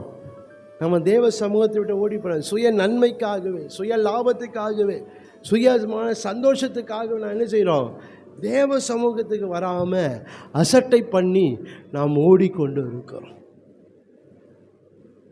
ஒரு நாளும் நான் தேவ சமூகத்தை நம்ம அசட்டை பண்ணக்கூடாது. இல்லை என்றால் வேண்டாத பிரச்சனைலாம் தேடி வரும். நீ எங்கே போனாலும் சரி தேடி வரும் பிரச்சனை. நான் போயிட்டாக்க ஒன்றும் நடக்காது. நீ எங்கே போனாலும் சரி தேடி பிரச்சனை வரும்.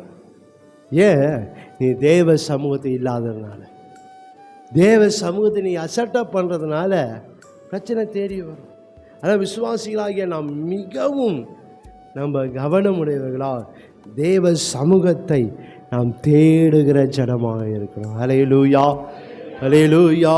தேவ சமூகத்தை நாம் நாடுகிற ஜனங்களாக இருக்க வேண்டும். ஒரு நாள் நம்ம அசட்டை பண்ணக்கூடாது. அதிலே நம்ம வாழ்க்கை காணப்படுங்க. யோனா வாழ்க்கை குறித்து நல்லா தெரியும் பாருங்களேன். இது போயிட்டா நான் கப்பல் ஏறி போயிட்டா அவர் என்ன செய்வார்? அவரால் ஒன்றும் செய்ய முடியாது, அப்படி தான் போகிறான். இப்போ நாம் பார்க்கிறோம், அவன் போகிற அந்த கப்பல் பிரயாணத்தில் ஆண்டவர் என்ன செய்கிறார்ப்பா? 4ஆம் வசனத்தில், கர்த்தர் சமுத்திரத்தின் மேல் பெருங்காற்றை வரவிட்டார். பெருங்காற்றை வரவிட்டார். அந்த கப்பலில் பிரயாணம் பண்ணுகிறவர்கள், அந்த கப்பலை நடத்துகிற மாலுமினா மூளை குழம்பி போச்சு அவனுக்கு. எதனால் நான் கிளம்பும் போது கரெக்டாக தானே இருந்துடா, கிளம்பும்போது எப்படி இருந்தது? எல்லா இறக்கை காய்ச்சலாம் கரெக்டாக தான் இருந்தது. அதனால தான் வந்தோம், அதனால தான் கப்பல் ஸ்டார்ட் பண்ணோம். இப்போது இந்த புயல் காற்று எந்த திசையிலேருந்து வருது, இந்த பெருங்காற்று எந்த திசையில் வருது, அதுக்கு அவன் என்னென்னவோ செய்து பார்க்குறாங்க, அது அடங்க மாட்டேங்குது. ஏன்? அடங்காத மதம் இருக்கிறதுனால. அடங்காத மதம் இருக்கிறதுனால அது என்ன செய்ய மாட்டேன்? அடங்க மாட்டேங்குது. நம்ம அடங்கலைன்னா நம்ம பிரச்சனை அடங்காது. அடங்காத மதம் இருந்தாலும் அங்கே என்ன செய்யுது? அது என்னென்னா பண்ணாலும் அவன் கப்பலுக்கு சரக்கு எடுத்து போடுறான், கப்பலை லகுவாக்க என்னென்ன செய்து பார்க்குறானுங்க. ஆனால் ஒன்றும் அவங்களுக்கு வாழ்க்கை நடக்கலை. இப்போ எதனால் இது நடக்குது என்று சொல்லி அவங்களுக்குள்ளே சீட்டு போட்டு பார்த்தா தான் தெரியுது, இவனால் தான் இந்த காரியம் வந்ததுன்னு சொல்லிட்டு. அவனை விசாரிக்கிறாங்க, நீ என்ன செய்கிற, நீ யார், என்னை விசாரித்த போது அவன் கேட்டபோது அவங்களே பயந்துட்டாங்க. நாடா இப்படி ஒரு மனுஷன் அவங்க மாற்றிக்கினாரு, என்ன செய்யணும், நீ என்னை தூக்கி என்ன செய்யுங்க, கடலில் தூக்கி போட்டுருங்க. பாருங்களேன், யார்? தீர்க்கதரிசி. அவருக்கு பிரச்சனை தேடி வருது பாரு. நான் தர்ஷீசுக்கு போயிடுவேன், நான் அப்படியே என்ன செய்டுவேன், நான் தர்ஷீசுக்கு போயிட்டாங்க ஒன்றும் ஆகாது எனக்கு, அப்படி தான் சொல்லிட்டு போனார். பிரச்சனை என்ன செய்யுது? பின்னாடியே துரத்தின்னு வருது பாருங்களேன். நன்மையும் கிருபையும் உன்னை தொடரும்னு சொன்ன தேவன் இப்போ அவனை எதை தொடருது? பிரச்சனை அவனை தொடர்ந்து வருது. இப்போ அவனால் என்ன செய்ய முடியல? கப்பலில் கூட அவனால் பிராணிக்க முடியல. பாருங்கள், என்னை தூக்கி என்ன செய்யுங்க, கடலில் போட்டுருங்க. கடலில் போட்டால் என்ன செய்யலாம்? நீந்தி கரைக்கு வந்துடலாம் நினச்சான் அவன். கடலில் போட்டப்போ தான் தெரிஞ்சது ஒரு மீன் அவனுக்காக காத்திருந்தது. இன்றைக்கி நம்மளுடைய கணக்கு எப்படின்னா இருக்கலாம் பாருங்களேன். இப்படி பண்ணால் அப்படி பண்ணி அப்படி போயிடலான்னு சொல்லிட்டு நீங்கள் அப்படி தான் செய்து கொண்டு இருக்கிறோம். சில வேலைகளில் நம்ம இப்படி பண்ணி போனால் எல்லாம் சரியாயிடும். அப்படி சரியாகாது. தேவ சமூக மறுபடியும் வந்தால் தான் அந்த காரியம் சரியாகும். வராத பட்சத்தில் காரியம் சரியாகாது. ஏன்னா சரி கடலில் தூக்கி போட்டு அப்படியே நீந்தி எப்படி போயிடலாம், அப்படியே கரையில் போய் சேர்ந்துடலாம் அப்படி தான் நினச்சான். ஆனால் அவனுக்கு என்ன ஒரு மீன் ஆண்டு என்ன செய்தார்? வைத்திருக்கிறப்ப 17ஆம் வசனத்தை 1 அதிகாரம் 17ஆம் வசனத்தில் யோனாவை விழுங்கும்படி ஒரு பெரிய மீனை கர்த்தர் ஆயத்தப்படுத்தி இருந்தார். நீ வரலன்னா அங்கங்கே கர்த்தர் என்ன செய்ய கொஞ்சம் காரியத்தை ஆயத்தப்படுத்தி வச்சிருப்பார். ஒரு பெரிய மீனை அவன் நினச்சது ஒன்று. இன்றைக்கி நம்ம அப்படி தான் நம்ம ஆண்டவரை நம்ம அறிவாளியாச்சே, அப்படி தான் நம்ம நினச்சின்னு போய் கொண்டு இருக்கோம். இங்கே நம்ம பார்க்குறோம் மீன் விழுங்கும்படியாக ஒரு பெரிய மீன். அது எவ்வளோ பெரிய மீனுன்னு தெரில. அது ஒரு ஆளை முழுங்குற வரைக்கும் நல்ல அதுலேயே ஆண்டவர் கிருபை வச்சுக்கிறாரு பாருங்களேன். இன்றைக்கு பிரச்சனை தான் பார்க்குறேன் தவிர அது நடுவில் இருக்கிற தேவ கிருபை நான் என்ன செய்கிறதில்ல, பார்க்கறது இல்லை. பிரச்சனை தான் பார்க்க நடுவில் தேவ கிருபை என்ன? மீன் விழுங்குது. மீன் என்ன செய்யும் சொல்லுங்களேன்? மீன் என்ன செய்யும்? கடிக்கும். ஆனால் மீன் விழுங்கும்படியா ஒரு பள்ளி இல்லாத மீன் ஆண்டவர் கொடுக்குறாரு பாரு. ஆனால் ஒரு காயம் கூட அவனுக்கு ஏற்படலை. 3 நாள் உள்ளே இருக்கிறான். ஆனால் 3 நாள் மீன் என்ன சாப்பிட்டதோ அதெல்லாம் ஜீரணமாகுது. இவன் மட்டும் ஜீரணமாக உயிரோடு உள்ளே இருக்கிறான். கிருபை. இன்னைக்கு அதை பார்க்கறது இல்லை நம்ம. ஆண்டவர் எனக்கு ஒரு கிருபை கொடுத்து வச்சிருக்கிறாரு. ஒரு மேலே தேவனுடைய கிருபை இருக்குது. அதே என்னது இல்லை பாருங்கள். இங்கே பார்க்குறோம். இப்போ அதுக்கு அடுத்தபடியாக பார்க்குறோம் 2ஆம் அதிகாரத்தில். அப்போ தான் ஆண்டவர் நோக்கி போடுறான். 2ஆம் அதிகாரத்தில் 1ஆம் வசனம் 2ஆம் வசனம். அந்த மீனின் வயிற்றில் இருந்து யோனா தன் தேவனாய் கர்த்தரை நோக்கி விண்ணப்பம் பண்ணினான். அவன் சொல்கிறான், என் நெருக்கத்திலே கர்த்தரை நோக்கி. உனக்கு ஏன்பா நெருக்கம் வரும்? உனக்கு எதுக்கு நெருக்கம் வருது? தேவ சமூகத்தை விட்டதுனால தான். தேவ சமூகம் இல்லாதனால எனக்கு என்ன வருது? நெருக்கம் வருது. சும்மா இல்லை, சும்மாவே ஆண்டு நெருக்கம் கொடுத்துருவாரா? நான் சொல்கிறேன், நெருக்கத்தில் கர்த்தரை நோக்கி கூப்பிட்டேன், அவர் எனக்கு உத்தரவளினா பாதாள வாயிலிருந்து கூக்குலிட்டேன். எதுக்கு உனக்கு இந்த கதி? பாதாள வாயிலும் கூக்குலிடுறேன். ஏன் இந்த நிலைமை வந்தது உனக்கு? தேவ சமூகத்தை விட்டதுனால, வாழ்க்கை தேவ சமூகம் இல்லாதனால. நீங்கள் தேவ சமூகம் இல்லை, நான் போகிற வரவெல்லாம் நம்மளுக்கு பேசிட்டு போயிடுவான். அதான் மிகவும் நம்ம ஜாக்கிரதையாக இருக்கும். ஒரு நாள் தேவ சமூகத்தில் நம்ம எந்த காரணத்தை கொண்டும் நான் அசட்டாக நான் அங்கே போனால் இது போயிடுமே அது போயிடும். தேவ சமூகத்தை தேட வேண்டும். தேவ சமூகத்தை நம்ம நாடுகிற ஜனங்களாக இருக்க வேண்டும். நாங்கள் தொடர்ந்து நீங்கள் வாசித்து பார்ப்பீங்களானால் அந்த யோனாவுடைய காரியங்களை அங்கே நம்ம பார்க்க முடியும். அவன் நிறைய காரியங்களை சொன்ன. வீட்டில் போய் வாசித்து பார்த்து தெரியும். இவ்வளோ காரியம் அவனுக்கு எதுக்காக வந்தது? அவன் தேவ சமூகத்தை விட்டு விலகினான். அவன் வாழ்க்கை தேவ சமூகம் இல்லாதனால தேவையில்லாத காரியம்லாம் அவனை தேடி வருகிறதப்பா. நான் மிகவும் நம்ம ஜாக்கிரதையாக நாம் காணப்பட வேண்டும். 7ஆம் வசனம் சொல்லுகிறான், என் ஆத்துமா என்னை தோய்ந்து போகையில் கர்த்தரை நினைத்தேன். அப்போது என் விண்ணப்பம் ஒரு பரிசுத்த ஆலயத்தில் உம்மிடத்தில் வந்து சேர்ந்தது. பொய்யான மாயை பற்றி கொள்கிறவர்கள் தங்களுக்கு வருகிற கிருபையை போக்கடித்து கொண்டு இருக்கிறோம். இன்னைக்கு அப்படிதான் செய்து கொண்டு இருக்கிறோம். பொய்யான காரியத்தை பற்றி நான் என்ன செய்கிறேன்? எனக்கு வருகிற ஆசீர்வாதத்தை போக்கடிச்சு கொண்டு இருக்கிறேன். எனக்கு வருகிற ஆசீர்வாதத்துக்கு நானே தடையாக நின்று கொண்டு இருக்கிறேன். எனக்கு வருகிற மேன்மை, எனக்கு வருகிற கனத்துக்கு நானே தடையாக நின்று கொண்டு இருக்கிறேன். ஏன்? தேவ சமூகத்தை விட்டு விலகி ஓடுறதுனால. இங்கே தேவ சமூகம் என் வாழ்க்கை இல்லை என்றால் என்னுடைய வாழ்க்கையில் எந்த ஆசீர்வாதமும் நம்மளை பெற முடியாது. எனக்கு தேவையில்லாத காரியங்கள் என்னை தேடி வரும், பிரச்சனை என்னை தேடி வரும். சில வேளையில் இன்னும் மோசமான காரியம் என்னவென்றால், என்னை விட்டு போனதெல்லாம் என்னை தேடி வரும். என்னை விட்டு என்ன பிரச்சனை தேடி வர்றது மாத்திரம் இல்லை, என்னை விட்டு என்னென்ன பிரச்சனை போதோ அது தேடி வரும் என்ன. அதான் மிகவும் நம்ம ஜாக்கிரதையாக இருக்கணும். தேவ சமூகத்தை ஒரு நாளும் நம்ம அசட்டை பண்ணவே கூடாது. எனக்கு என்னென்ன பிரச்சனை என்னை விட்டு ஆண்டவர் நீக்கினாரோ, அது பலவீனமாக இருக்கலாம், பிசாசிங்கிறீங்களாம், பில்லி சொன்னிய கட்டாக இருக்கலாம், நான் தேவ சமூகத்தை அசட்டை பண்ணுனா மறுபடியும் விட்டதெல்லாம் தேடி வரும் என்ன. அதெல்லாம் மிகவும் நம்ம ஜாக்கிரதை. தேவ சமூகத்தை, தேவ பிரசனத்தை எவ்வளவுக்கு எவ்வளவாய் தேடுக வேண்டுமோ அவளுக்கு அவ்வளவாய் நாம் தேடுகிற ஜனங்களாக இருக்க வேண்டும்.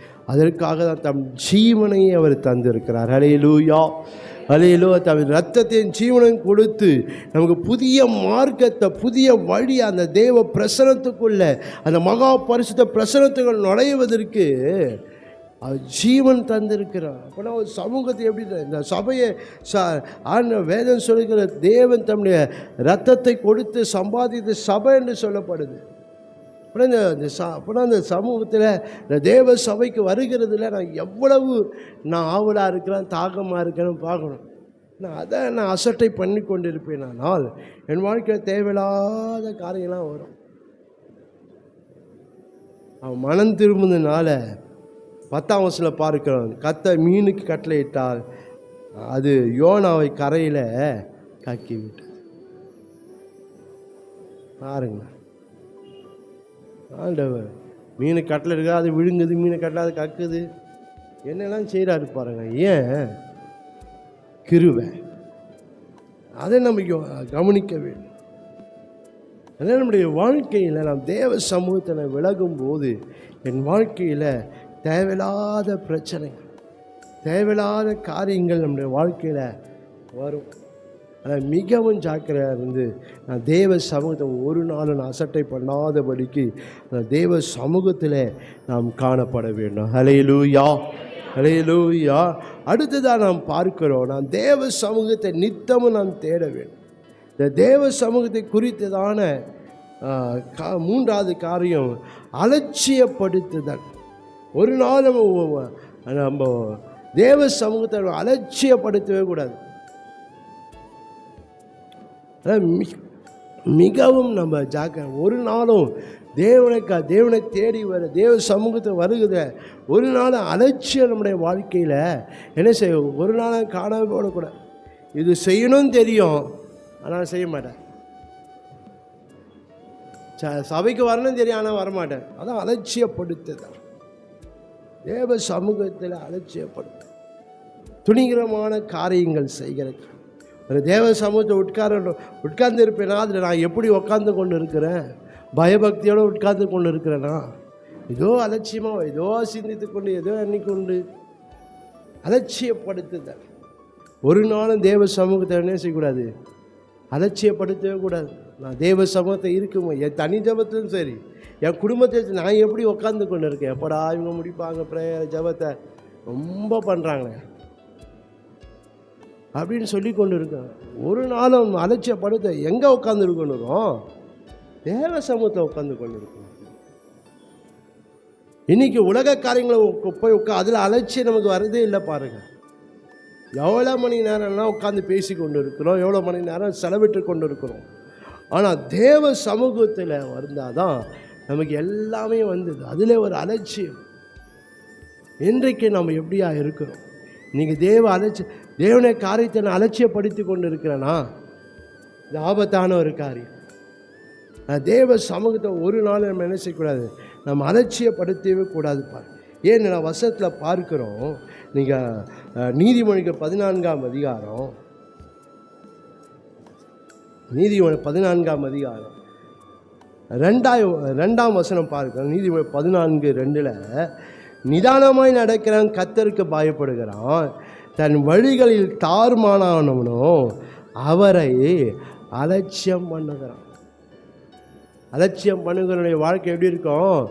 தாறுமாறாக இருக்குது பாருங்க. தாறுமாறாக இருக்க என்ன செய்கிறானா? அப்போனா அலட்சியப்படுத்த வாழ்க்கை எப்படி மாறுது? தாறுமாறாக மாறிடும். அதனால் நம்ம தேவனுடைய சமூகத்தை, தேவ சமூகத்தை நிமித்தம் எதை வேணால் அலட்சியப்படுத்து, ஆனால் தேவனை நம்ம அலட்சியப்பட, தேவ சமூகத்தை, தேவ பிரசனத்தை என்ன செய்யக்கூடாது? நம்ம அலட்சியப்படுத்தவே கூடாது. அது விசுவாசிகளை நமக்கு அது ஆசீர்வாதமாக இருக்காது, நன்மையாக இருக்காது. அதான் இங்கே பார்க்கிறோம், தேவனுடைய சமூகத்தை, அந்த தேவனுடைய காரியத்தை நம்ம அலட்சியப்பட நம்ம வாழ்க்கை நம்ம காரியம்லாம் தாறுமாறாக மாறிடும். அது யாரால என்ன ஜபம் பண்ணால் கூட அந்த தாறுமாறு என்ன ஆகாது? சரியா ஆகாது. வசனம் கோணையில் அவர் என்ன செய்கிறாராம்? செவையப்படுத்துகிற தேவன். நான் ஜபம் பண்ணால் என்ன செய்யாது? செவையாகாது. ஏன்? நான் தேவ சமூகத்தை தேடினாதான், தேவ சமூகத்தில் இருந்தால் தான் அந்த காரியம் சரியாகும். ஒரு நாளும் தேவ சமூகத்தை நம்ம அலட்சியப்படுத்தவே கூடாது. பாருங்களேன், நீதிமொழிகள் 15ஆம் அதிகாரம்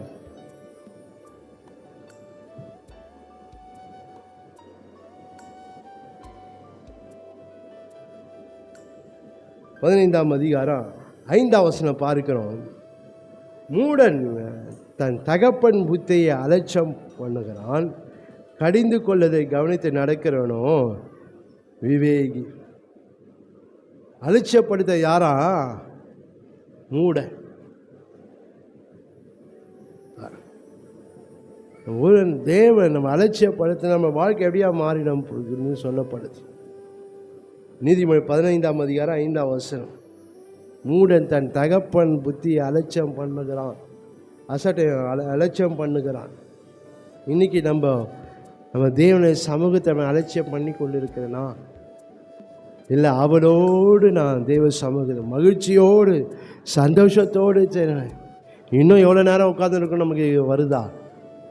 அது அந்த வார்த்தையெல்லாம் பெரிய பெரிய வார்த்தையெல்லாம் சொல்லாதீங்க அப்படின்னு சொல்கிறீங்களா?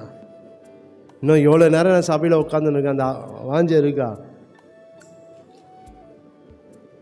அதெல்லாம் நம்முடைய வாழ்க்கையில் எப்போடா நம்ம முடியும் தான் என்ன செய்யணும், நம்ம இருக்கிறோம் பாருங்கள். அந்த வாஞ்சை, அந்த தாகம் நம்முடைய வாழ்க்கையில் காணப்பட வேண்டும்.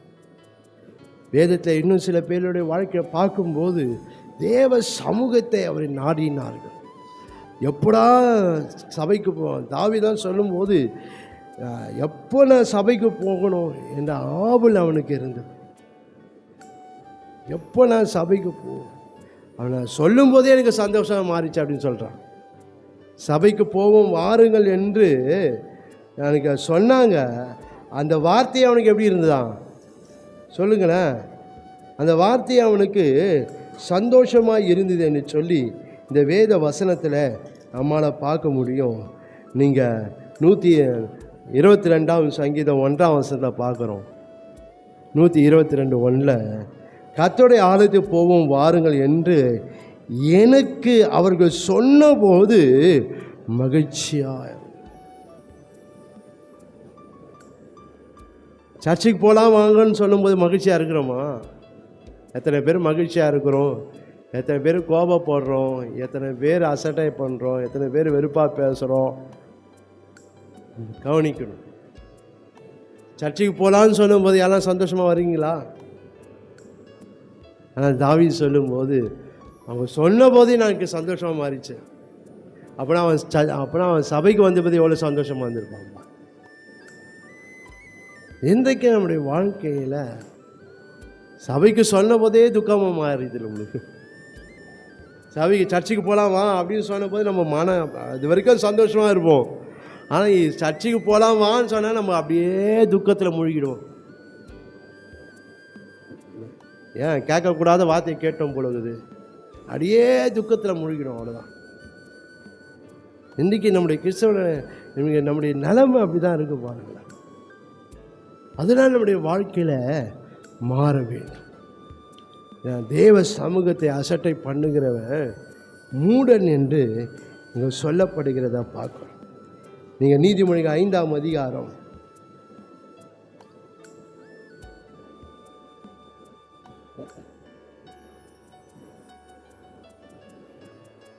12ஆம் வசனத்தில் பார்க்கிறோம். நீதிமொழி 5:12. ஐயோ, போதகத்தை நான் வெறுத்தேனே, கடிந்து கொள்ளதை என் மனம் அலட்சியம் பண்ணினது. இன்னைக்கு நம்முடைய வாழ்க்கையில் பார்க்குறோம். இன்னைக்கு என் மனம் அலட்சியம் பண்ணுமானால் எனக்கு ஐயோ, என் காரியமெல்லாம் அது போல் மாறிடும். அதனால் நம்ம ஒரு நாள் நம்ம என்ன செய்யக்கூடாது, நாம் தேவனுடைய சமூகத்தை நாம் ஒரு நாள் நம்ம அலட்சியம் நாம் பண்ணவே கூடாது. நீங்கள் வேதத்தில் நீங்கள் எடுத்து வாசித்து பார்ப்பீங்களானா, சிம்சோன்னு ஒரு மனுஷனை குறித்து பார்க்கணும். அவன் இடத்துல அவனை பார்க்கும்போது அவன் தேவனுடைய சமூகத்தை அவன் அலட்சியம் பண்ணினவனாக காணப்பட்டான். தேவனுக்கு விசேஷத்தை கிருபையை ஆண்டவன் கொடுத்தாரு. ஆனால் அவனும் அதை என்ன செய்தான், அதை அவன் அலட்சியம் பண்ணுகிறத இந்த வேத சமூகத்தில் நம்மளால் பார்க்க முடியும். நீங்கள் நியாயாதிபதியின் புஸ்தகம் 13ஆம் அதிகாரத்தில் நீங்கள் வாசித்து பார்ப்பீங்கன்னா சிம்சோன் காரியத்தை குறித்து பார்க்க முடியும். அவன் தகப்பனுக்கு அநேக நாள் அவனுக்கு பிள்ளை இல்லாமல் இருந்து தேவனுடைய வாக்கு தத்தத்தின்படி அவனுக்கு பிள்ளை பிறந்தது. அவனுக்கு மேலே ஒரு பிரதிஷ்டையை கத்த வைத்திருந்தார். சாகிற வரைக்கும் அவன் என்ன செய்யக்கூடாது, கத்தி அவன் தலையில் படக்கூடாதுன்னு சொல்லி தேவன் அவனுக்கு ஒரு மகா பலனை கொடுத்தார். அந்த பலத்துக்கு அவனால் அந்த ஜனங்களால் ஈடு கொடுக்க முடியும். அவ்வளோ பலன் அவனுக்கு இருந்தது. சிங்கத்தையே ஆட்டுக்குட்டியை கீழ்ச்சி போடுறது போல் கீழ்ச்சி போட்டான். அவ்வளோ பலன் அவனுக்கு இருந்தது. அவ்வளவாய் தேவனை விசேஷித்த விதமாய் அவனை பயன்படுத்தி கொண்டு வந்தான். அந்த இஸ்ரவேல் ஜனங்களுக்கு அவன் இரட்சகனாக மாறினான்.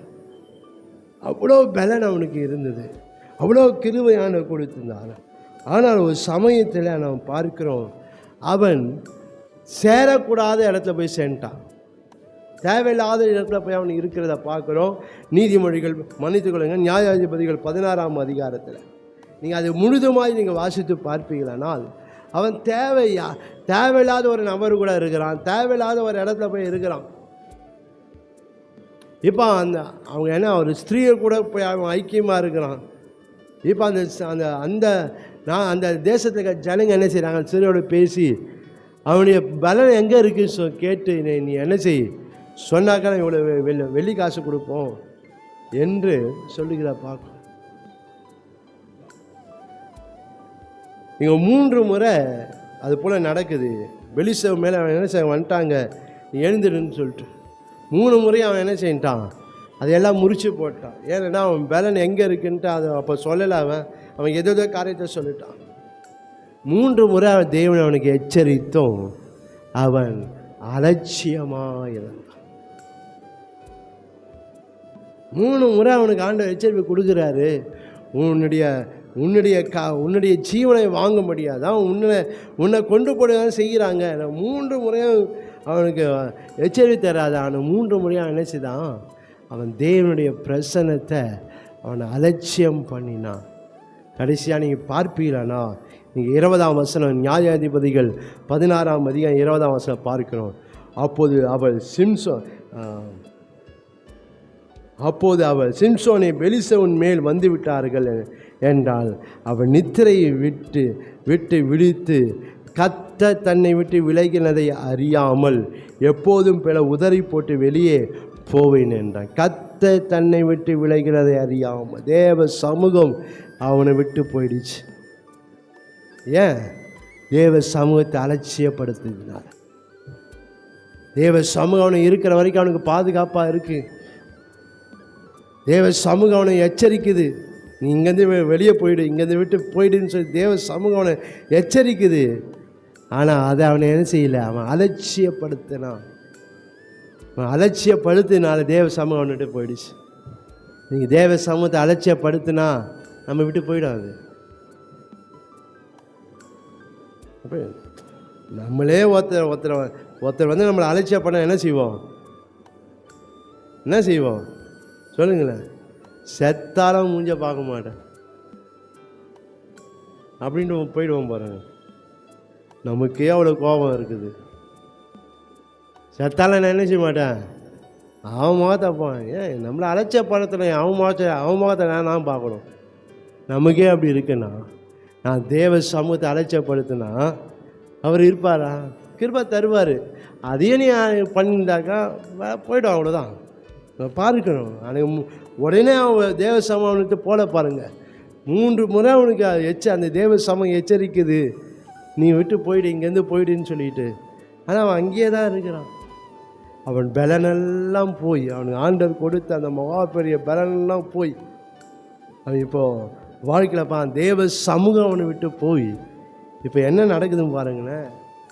தேவ சமூகம் இல்லைன்னா தேவையில்லாத பிரச்சனைலாம் வரும். தேவ சமூகம் இல்லைன்னா நம்ம காலு கீழே இருக்கிறவங்கள எழும்பி நம்ம தலையை கொட்டுற மாதிரி ஆகிடும். அது வரைக்கும் பயந்து இருந்தவங்க இப்போ அவனை மாவாட்ட வைக்கிறாங்க. அது வரைக்கும் இந்த சிம்சோனை என்ன பண்ணுறதுன்னு தெரியல, பயந்து நடுங்கி கொண்டு இருக்கிறாங்க. இப்போ அவன் 2 கண்ணை பிடுங்கிட்டு மாவாட்ட வச்சுக்கிறானுங்க பாருங்க. நம்ம தேவ சமூகத்தை அலட்சியப்படுத்தினா நமக்கு அது போல தான் வரும். நமக்கு அற்பமானவங்களாம் நம்ம எதிர்த்து நிற்பான். நமக்கு அடங்கி ஒடுங்கலாம் எதிர்த்து நிற்பான், நெஞ்ச நிறுத்தி நிற்பான். ஏன்? தேவ சமூகம் என் வாழ்க்கையில் இல்லாதனால. தேவ சமூகம் இல்லைன்றா நம்ம போகிற வரலாம் நம்ம என்ன செய்வோம், நம்ம திட்டிகிட்டு போயிடுப்பா. சம்மந்தமே ஏன் இவனை திட்டுறா நம்மளுன்னு தெரியாது அப்படின்னு. அது போல் நம்ம வாழ்க்கை மாறிடும். இப்போ பார்க்குறோம் வாழ்க்கையில் 2 கண்ணும் பிடிங்கப்பட்டு 2 சங்கிலினால் இப்போ மாவு அரைத்து கொண்டு இருக்கு. அது மாத்திரம் இல்லை, இன்னும் நீங்கள் வாசித்து பார்ப்பீங்களனால் அவன் வேடிக்கை பொருளாக மாறிடான் இந்த சிம்சோன். இங்கே வேதத்தை நீங்கள் வாசித்து பார்ப்பீங்களனால் 25ஆம் வசனம் பார்க்கணும். இப்படி அவர்கள் மனமகிழ்ச்சியாக இருக்கும்போது நமக்கு முன்பாக வேடிக்கை காட்டும்படிக்கு சிம்சோனை கூட்டிக் கொண்டு வாருங்கள் என்றார்கள். அப்போ சிம்சோன் சிறைசாலையிலிருந்து கூட்டிக் கொண்டு வந்தார்கள். அவர்களுக்கு முன்பாக வேடிக்கை காட்டினார். நான் அதெல்லாம் பண்ண மாட்டேன் அப்படின்னு நினைச்சல, சொல்ல முடியல. சொல்லக்கூடாதுன்னா சொல்ல முடியல. அதனால் அவன் வேடிக்கை பொருளாய் மாறுகிறான். என் வாழ்க்கையில் நான் தேவ சமூகத்தை நான் அலட்சியம் பண்ணினா என் வாழ்க்கையும் வேடிக்கை பொருளாக மாறிடும். நானும் அநேகருக்கு வேடிக்கை காட்டுறவனாக மாறிடுவேன், நடிக்கிறவனாக மாறிடுவேன். என் வாழ்க்கை அது போல மாறிடும். அதனால் மிகவும் நம்ம ஜாக்கிரதையாக நாம் காணப்பட வேண்டும். தேவ சமூகத்தை ஒரு நாளும் என்னை அலட்சியம் பண்ணக்கூடாது. சில வேளை எச்சரிப்பு வருதா, நம்ம கேட்டு என்ன செய்யணும், அதுக்கு அடங்கி ஒடுங்கி நடந்து போயிடணும். என்னதான் பண்ணாலும், என்னதான் சொன்னாலும், என்ன உணர்த்தினா நான் செய்கிறதான் செய்வேன். நான் எப்படி இருப்பேன் அப்படி தான் இருப்பேன். என்னன்னா நமக்கு ஆண்டவருக்கு நஷ்டம் இல்லை, நமக்கு தான் நஷ்டம். அதனால ஆண்டவருக்கு நஷ்டம், அவனுக்கு தான் நஷ்டம் பாருங்கள். அது வரைக்கும் அந்த ஜனங்க, அந்த ஊரே அவனுக்கு நடுங்கி கொண்டு இருந்தாங்க. இப்போ பார்க்க அந்த ஜனம் யார் நடுங்கினாங்களா, அந்த ஜனத்துக்கு முன்பதாக அவன் வேடிக்கை காட்டுக்கிறான். 2 கண்கள் போயிடுச்சு, பார்வை போயிடுச்சு, தரிசனம் போயிடுச்சு, எல்லாம் போயிடுச்சு அவன் வாழ்க்கையில். அதான் நம்ம தேவ சமூகத்தை நான் ஒரு நாளும் நம்ம அலட்சியம் பண்ணவே கூடாது. அலட்சியம் பண்ண தேவையில்லாத காரியம் நம்ம தேடி வரோம், அதே நம்மளால் மேற்கொள்ள முடியும்ப்பா. இப்போ அவன் வருகிறான், அந்த பெலிசர் அவனை என்ன செய்ய முடியல, அவனால் அது வரைக்கும் மேற்கொண்டான் தேவ சமூகம் இருக்கிற வரைக்கும். ஆனால் தேவ சமூகம் எப்போ அவனை விட்டு விலகி போயிட்டோ, அதில் தேவ சமூகத்தை விட்டு எப்போ அவன் வெளியே வந்தானோ அவனால் எதையும் செய்ய முடியல, எதையும் அவனால் மேற்கொள்ள முடியவே இல்லை. நம்ம மிகவும் நம்ம தேவ சமூகத்தை நம்ம அலட்சியம் பண்ணாமல் அது ஆவலோடு நாம் தேடி வருகிற ஜனங்களாய் இருக்க வேண்டும். கிருபையுள்ள தேவன் அவன் ஜெபத்தை கேட்ட மறுபடியுமாய் அவனுக்கு அந்த பலனை கொடுக்கிறாரு. ஆனாலும் பிரயோஜனம் இல்லை. ஏன்? அவங்களோடு அவன் மடிந்து போனான். அவங்களோட அவன் அந்த அந்த வேதத்தில் பார்க்கிறோம் 30ஆம் வருஷத்தில் என் ஜீவன் பெலிஸ்தரோடு கூட மடியை கடவுது என்று சொல்லி பலமாய் சாய்க்க அந்த வீடு அது இருந்த பிரபுக்கள் மேலும் எல்லா ஜனங்களின் மேலும் விழுந்தது. இவ்விதமாக அவன் உயிரோடு இருக்கையில் அவனால் கொல்லப்பட்ட பார்க்க அவன் சாகும்போது அவனால் கொல்லப்பட்டவர்கள் அதிகமாக இருந்தார். அவங்க எப்படி மடிஞ்சாங்களோ அதே போல் அவனும் மடிஞ்சிட்டான் பாருங்க.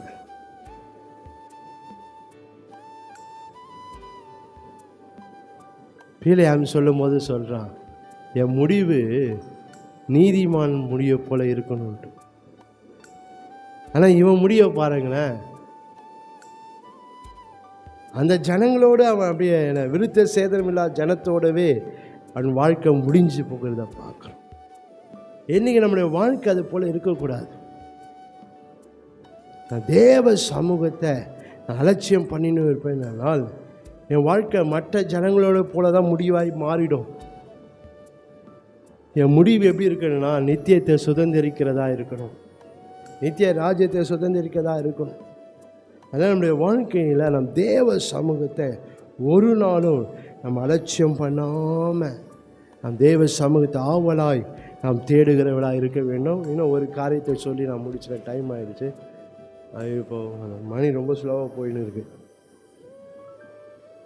அதனால்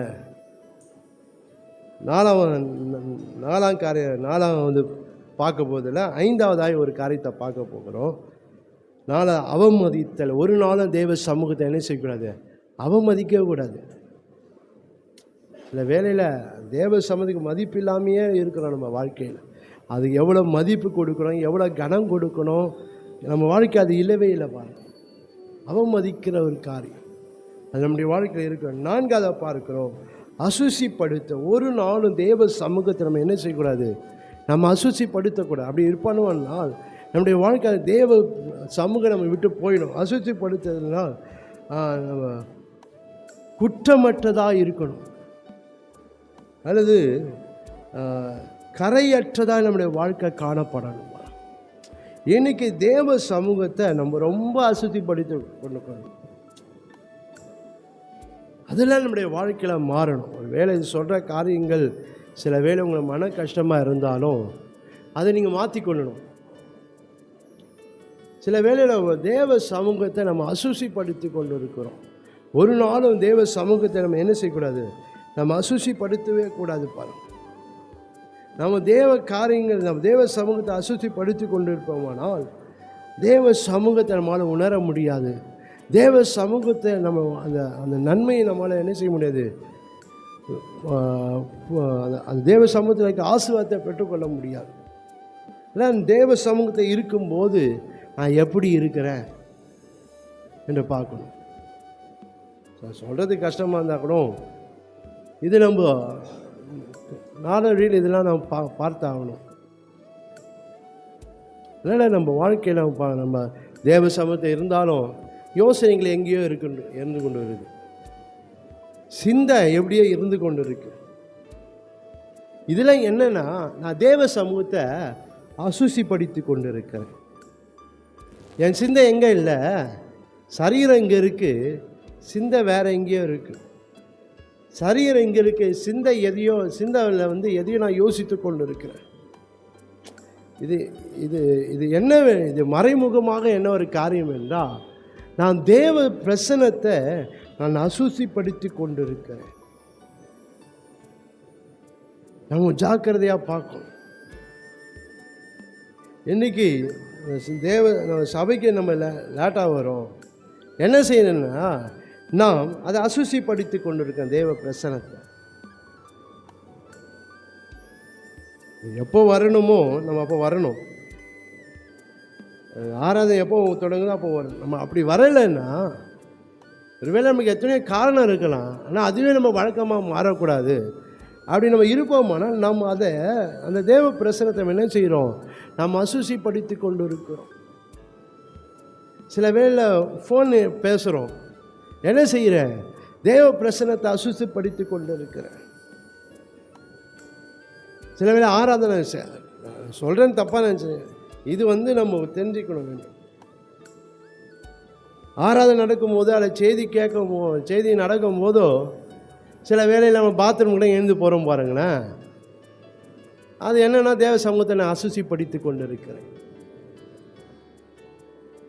முடியலனா ஆனாலும் அது ஒன்று அறிந்து கொள்ள வேண்டும். நம்ம எதை காரணத்தை கொண்டு நம்ம தேவ சமூகத்தை என்ன செய்யக்கூடாது, நம்ம அசுசிப்படுத்தவே கூடாது. நீங்கள் எத்தனையோ பேர் பெரிய சபைக்கு வந்திருக்கிறீங்க பாருங்க. 6 மணிக்கு போய் உட்காந்து அதோட 12 மணிக்கு தான் எழுந்திருப்போம். அது நடுவில் எத்தனையோ தடவை பாத்ரூம்லாம் வரும் பாருங்களேன். அதெல்லாம் உடைக்கி தான் உட்காந்து இருப்போம். ஏன் எழுந்து போனால் எது போயிடும் சொல்லுங்களேன்? பிரசன்னம் போயிடும். நீங்கள் நடுவில் எழுந்து போய்ட்டு வந்து உட்காந்து முன்னாடி அதுக்கு வரைக்கும் நீங்கள் அனுபவித்த பிரசனத்தை அதுக்கப்புறம் உங்களால் அனுபவிக்கவே முடியாது. அதை நீங்கள் டெஸ்ட் பண்ணி பாருங்கள். முடியாது. எப்போ ஒன்ஸ் நம்ம அந்த பிரசனத்தை விட்டு கலைஞ்சிட்டோமோ மறுபடியும் அந்த பிரசனத்தை நான் அனுபவிக்கிறதுக்கு நம்மளால் ஒரு நாளும் முடியாது. எங்கள் வீட்டு ஜபங்களிலே நீங்கள் எப்படி இருக்கிறீங்க? குடும்ப ஜபம் எப்படி இருக்குது? அப்போ தான் பாத்ரூம் போவாங்க, அப்போ தான் கேஸில் என்ன ஆகுது, அப்போ தான் லைட் ஆஃப் ஆகி தான் பார்ப்பாங்க, அப்போ தான் வாசக்கதம் பூட்டிக்குதாப்பா. எப்போ இதெல்லாம் ஜபத்தில் நடக்கிறது. இது என்ன செய்து கொண்டு இருக்கிறேன்னா, நான் தேவ சமூகத்தை அசுசிப்படுத்தி கொண்டு இருக்கிறேன். தேவ சமூகத்தை நான் அசுத்திப்படுத்தி கொண்டு இருக்கிறேன். நான் பார்க்க மறுபடியும் நான் சொல்கிறேன்,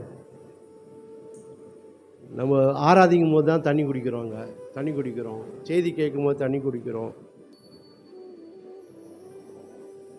இதெல்லாம் என்னவென்றால் நான் தேவ சமூகத்தை அசுச்சிப்படுத்தி கொண்டு இருக்கிறேன். நான் மறுபடியும் சொல்கிறேன், 6 மணி நீங்களும் அதை அனுபவிச்சிருப்பீங்க. 6 மணிக்கு கூட 12 மணி ஒரு பச்சை தண்ணி கூட குடிக்க மாட்டோம்.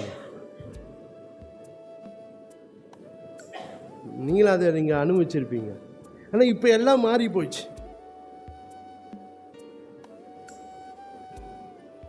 வாழ்க்கை இல்லை. என்னுடைய நான் தண்ணி குடிக்கிறேன்னு என்ன ஆகுது? என் சிந்தை சிதறப்படுகிறது, செய்தி கேட்க முடியாதபடி. ஆராதனையில் என் சிந்தை சிதறப்படுகிறது. இதெல்லாம் உன்னிப்பாக நம்ம பார்க்க வேண்டிய காரணம். ஏதோ தாகத்து தான் தண்ணி கூட, அது கூட குடிக்க கூட மாட்டீங்களையா? அது கூட தப்பா என்று வர இருக்கலாம். அதை நம்ம கொஞ்சம் மாற்றிக்கணும். பிள்ளைங்க ஸ்கூல் கூட தண்ணி பாட்டில் அப்படியே ஏற்றுன்னு வராங்கப்பா. கொடுத்தா தண்ணி பாட்டில் என்ன செய்கிறாங்க? அப்படியே ஏற்றுன்னு வராங்க. ஏன் சொல்லுங்களேன்? குடித்தா பாத்ரூம் போகணும். ஆனால் சர்ச்சில் வேணால் எவ்வளோ தண்ணி வேணால் குடிப்பாங்க, எவ்வளோ தடவை பாத்ரூம் போயிட்டு வருவாங்க. அப்போல்லாம் பசங்களுக்கு என்ன ஆகுது? ஒன்றுமே ஆகாது. ஸ்கூலுக்கு போயிட்டு வரவில்ல, சர்ச்சுக்கு வந்தால் தான் நமக்கு எதுனா ஆகிடும். நைட்டு சாப்பாடு அதோடு 12 மணிக்கு சாப்பிடுவாங்க. அப்போல்லாம் பிள்ளைங்களுக்கு மயக்கம் வர எதுவும். ஆனால் சர்ச்சுக்கு வந்தால் தான் பிள்ளைங்க சாப்பிடல, மயக்கம் வந்துடும், அது வந்துடும். எதை நம்ம தான் சொல்கிறோம். நம்ம பார்க்கணும். எப்போ இந்த சிந்தை வருதோ, இப்போ என்ன வந்துடுதோ, தேவ பிரசனம் போயிடும், தேவ பிரசனம் கலைஞ்சிடும். அது என்ன வேண்டாம், நான் தேவ பிரசனத்தை அசுசிப்படுத்தி கொண்டு இருக்கிறேன். இந்த வேலை நான் எத்தனை தடவை பார்த்துருக்கிறேன். மெசேஜ் ஏறினா அப்போ தான் படம் வந்துருப்பாங்க. இங்கே மட்டும் இல்லை, அந்த சர்ச்சையும் பார்த்துக்கிறேன். மெசேஜ் எழுதுனா எதனா படம் வந்துருப்பாங்க நோட்டில். பார்க்குறதுனும் ஏதனா மாதிரி தான் இருக்கும். ஆனால் நோட்டில் வாங்கி பார்த்தாக்கா அதில் என்னென்ன படம்னா வந்து வச்சுருப்பாங்க பாருங்கள். என்ன வேணால் செய்யலாம். என்ன செய்து கொண்டு இருக்குன்னா, தேவ பிரசனத்தை நீ அசுசிப்படுத்தி கொண்டு இருக்கிற. மாறணும். எப்போ முடியும் வந்து சிந்தை வந்துச்சுன்னா, தேவ பிரசனத்தை அசுசிப்படுத்தி கொண்டு இருக்கிறேன். உன்னுடைய வாழ்க்கையில் நான் அசூசிப்படுத்த தேவ பிரசனை விட்டு போயிடும். அது அப்புறம் நான் டக்கர் அடித்தாலும் ஏன்னா பிரசனத்தை உணரவே முடியாது. வேதத்தை நீங்கள் வாசித்து பார்ப்பீங்களனால் யூதாஸ் கோரித்து அவன் தேவ பிரசனத்தை அசூசிப்படுத்துகிறான். அவன் பார்க்கிறோம், அவனால் அவன் தேவ பிரசனத்தை அசூசிப்படுத்த அவன் தேவ பிரசனை அவனை விட்டு போயிடுச்சு. அதுக்கப்புறம் அவனால் என்ன செய்ய முடியல, மறுபடியும் தேவ பிரசனத்துக்கு அவனால் வர முடியல. வேதத்தை வாசித்து பார்ப்பீங்களானால் அவன் நான்று கொண்டு செத்து போனான்னு நினைச்சு. குற்றமில்லா ரத்தத்தை நான் என்ன செய்யிட்டேன், காட்டி கொடுத்துட்டேன். குற்றமில்லா ரத்தத்தை நான் காட்டி கொடுத்துட்டேன். மத்தேயு 20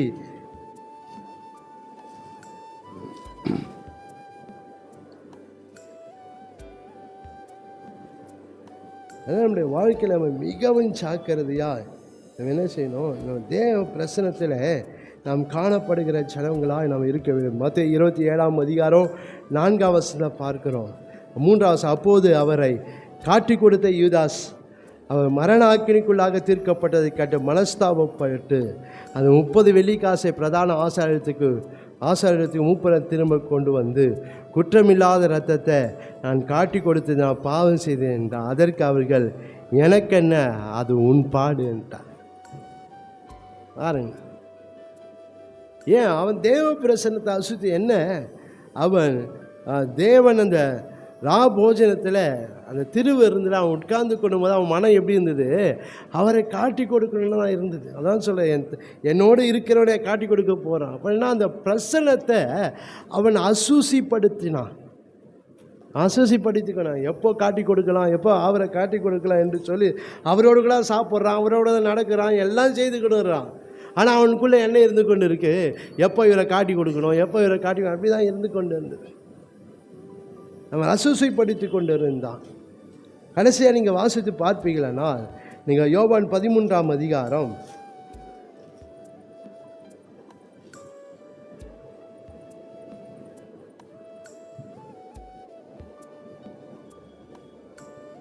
2 வசனம் பாருங்கள். யோவான் 13 அதிகாரம் 2 வசனம். சீமோனின் குமாரனை யூதாஸ் கரைத்து அவரை காட்டி கொடுக்கும்படி பிசாசனான இருதயத்தை தூண்டின பின்பு அவர்கள் போஜனம் பண்ணி கொண்டிருக்க. இங்கே இந்த வசனத்தை இங்கே நம்ம பார்க்கணும். எப்போதெல்லாம் அவன் பார்க்க, அவன் அந்த பிரசனத்தை அவன் என்ன செய்கிறான், அவன் அசூசிப்படுத்தி கொண்டு இருக்கிறத இந்த வேத வசனத்தில் நாம் பார்க்கிறோம்.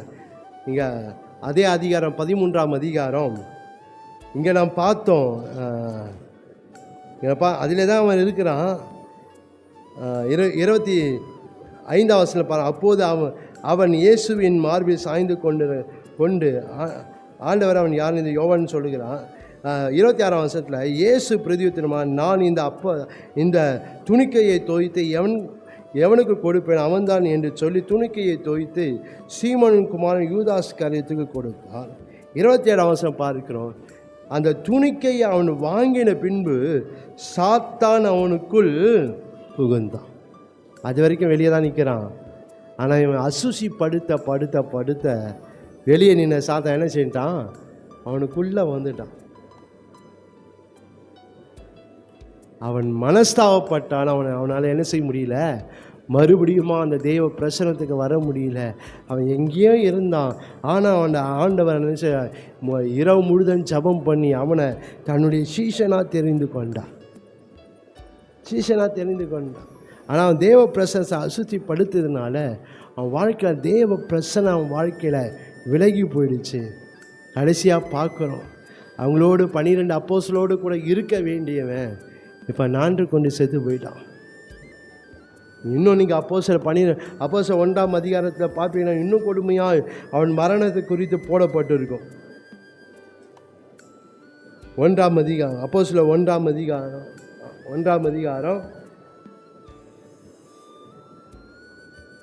16 வசனத்தில், சகோதரரே, இயேசு பிடித்தவர்களுக்கு வழிகாட்டின யூதாசை குறித்து பரிசுத்த ஆவி தாவீதின் வாக்கினாலே முன் சொன்ன தேவ வாக்கை நிறைவேற வேண்டியதாக இருந்தது. அவன் எங்களில் ஒருவனாக எண்ணப்பட்ட இந்த ஊழியத்தை பங்கு பெற்றனாக இருந்தால் அநிதத்தின் கூடியினால் அவன் ஒரு நிலத்தை சம்பாதித்து தலைக்கீழே விழுந்து அவன் வயிறு வெடித்து குடலெல்லாம் சரிந்து போயிற்று. 19ஆம் வசனம், இது எருசலேமில் உள்ள குடிகள் யாவருக்கும் தெரியும். பாருங்களேன், பேரே நாசமாக போயிடுச்சு. ஏன்? அந்த பிரசனத்தை அவன் அசுசிப்படுத்துது.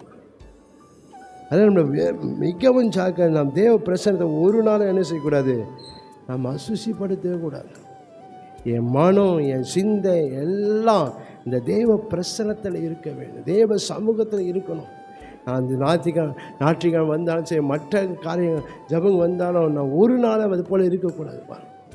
அதை நான் எப்படி இருந்து கொண்டு இருக்கிறேன் என்று வாழ்க்கையில் நாம் பார்க்கணும். ஒரு நாளும் தேவ பிரசனத்தை ஒரு விட தனி ஜபத்திலையும் எப்படா முடிக்கணும், ஒரு அரை மணி நேரத்தை முடிச்சிடலாமா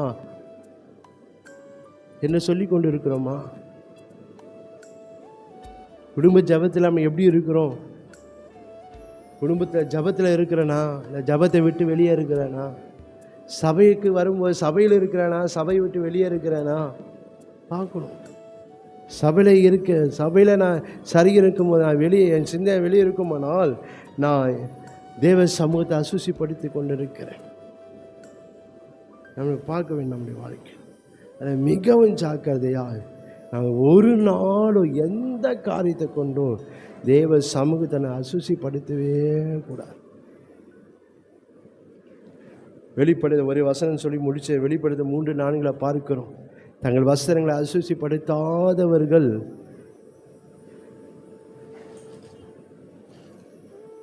அசுசிப்படுத்தாத வெளிப்படுத்த 3ஆம் அதிகாரம் 4ஆம் வசனத்தை சர்தையிலும் உண்டு என்று சொல்லி எங்களை பார்க்கிறோம். அல்ல, நம்முடைய வாழ்க்கை தேவ சமூகத்தை நம்ம அசுசிப்படுத்தாமல் நம்முடைய வாழ்க்கையில் காணப்பட வேண்டும். கண்களை மூடி நான் ஜெபம் பண்ணலாம். ஸ்தோத்திர ஆண்டவரே, நன்றியோடு கூட நாங்கள் சோதரிக்கிறோம், துதிக்கிறோம். ஆண்டவரே, அவருடைய சமூகத்தை நித்தம் தேட இடைவிடாமல் நாம் தேடணும். தேடுங்கள். ஒரு நாள் அவர் சமூகத்தை நாம் சமூகத்தை குறித்து அசதி இருக்கக்கூடாது, அசட்டை பண்ணுதல் இருக்கக்கூடாது, அலட்சியம் பண்ணுதல் இருக்கக்கூடாது, அவமதித்தல் இருக்கக்கூடாது, அசுசிப்படுத்தல் நம்முடைய வாழ்க்கையில் இருக்கக்கூடாது. அப்படி இருக்குமானால் இந்த தேவ சமூகம் நம்ம வாழ்க்கையில் ஒரு நாள் இருக்காது. தேவ சமூகம் இல்லை என்ற என் வாழ்க்கையில் தேவையில்லாத காரியம் நம்ம வாழ்க்கையில் வந்துடும். நான் போக தேவையில்லை, ஆனால் என்னை தேடி வந்துடும். சில பிரச்சனைகள், சில போராட்ட நெருக்கங்கள் எல்லாமே என்னை தேடி வந்துடும். அதில் மிகவும் ஜாக்கிரதையா தேவ சமூகத்தை நாம் நித்தமும் தேடுகிறார். தேவ சமூகத்தில் உள்ளவர்களா, தேவ சமூகத்தில் நிறைந்திருக்கிற தேவ சமூக உடம்பு, தேவ அபிஷேகத்தை, தேவனுடைய வல்லமை, தேவனுடைய பிரசனத்தை என்னால் உணர முடியலையா? ஜெபம் பண்ணணும். என்னால் இன்றைக்கி அபிஷேகம் நிரம்ப முடியலையா? அப்படியும் விட்டுறக்கூடாது. நம்ம ஜெபம் பண்ணணும். தேவன் திரும்பணும். என்னிடத்துல குறைகள் இருக்குது பார்த்து நான் தேவ சமூகத்தில் நான் மனம் திரும்ப வேணும். ஹல்லேலூயா. ஸ்தோத்திரம் ஆண்டவர், நன்றியோடு உம்மை துதிக்கிறோம். கர்த்தர், இந்த நாளிலும் நாங்கள் செய்ய வேண்டிய ஒரு மிக ஆண்டவர் ஒரு முக்கியமான காரியத்தை எங்களோடு, எங்கள் வாழ்க்கையை விட்டு விலகாது இருக்கிற ஒரு காரியத்தை எங்களோடு பேச, தேவ சமூகத்தை, தேவனுடைய என்னுடைய சமூகத்தை நித்தமும் தேட வேண்டும் என்று சொன்னார். அப்படியாக ஆண்டவர் நாங்கள் சமூகத்தை நித்தமும் தேடுகிறவர்களாக கர்த்தர் எங்களை ஒவ்வொரு மாற்றங்களை கேட்கிற பார்க்க எல்லாரையும் கர்த்தர் அது போல் மாற்றி ஆண்டவரே நீங்கள் ஆசீர்வதிக்க வேண்டும் என நான் ஜெபிக்கிறேன். கூட இந்த பெரிய காரியங்களை செய்யும் இயேசுவின் நாமத்தில் பிதாவே, ஆமென்.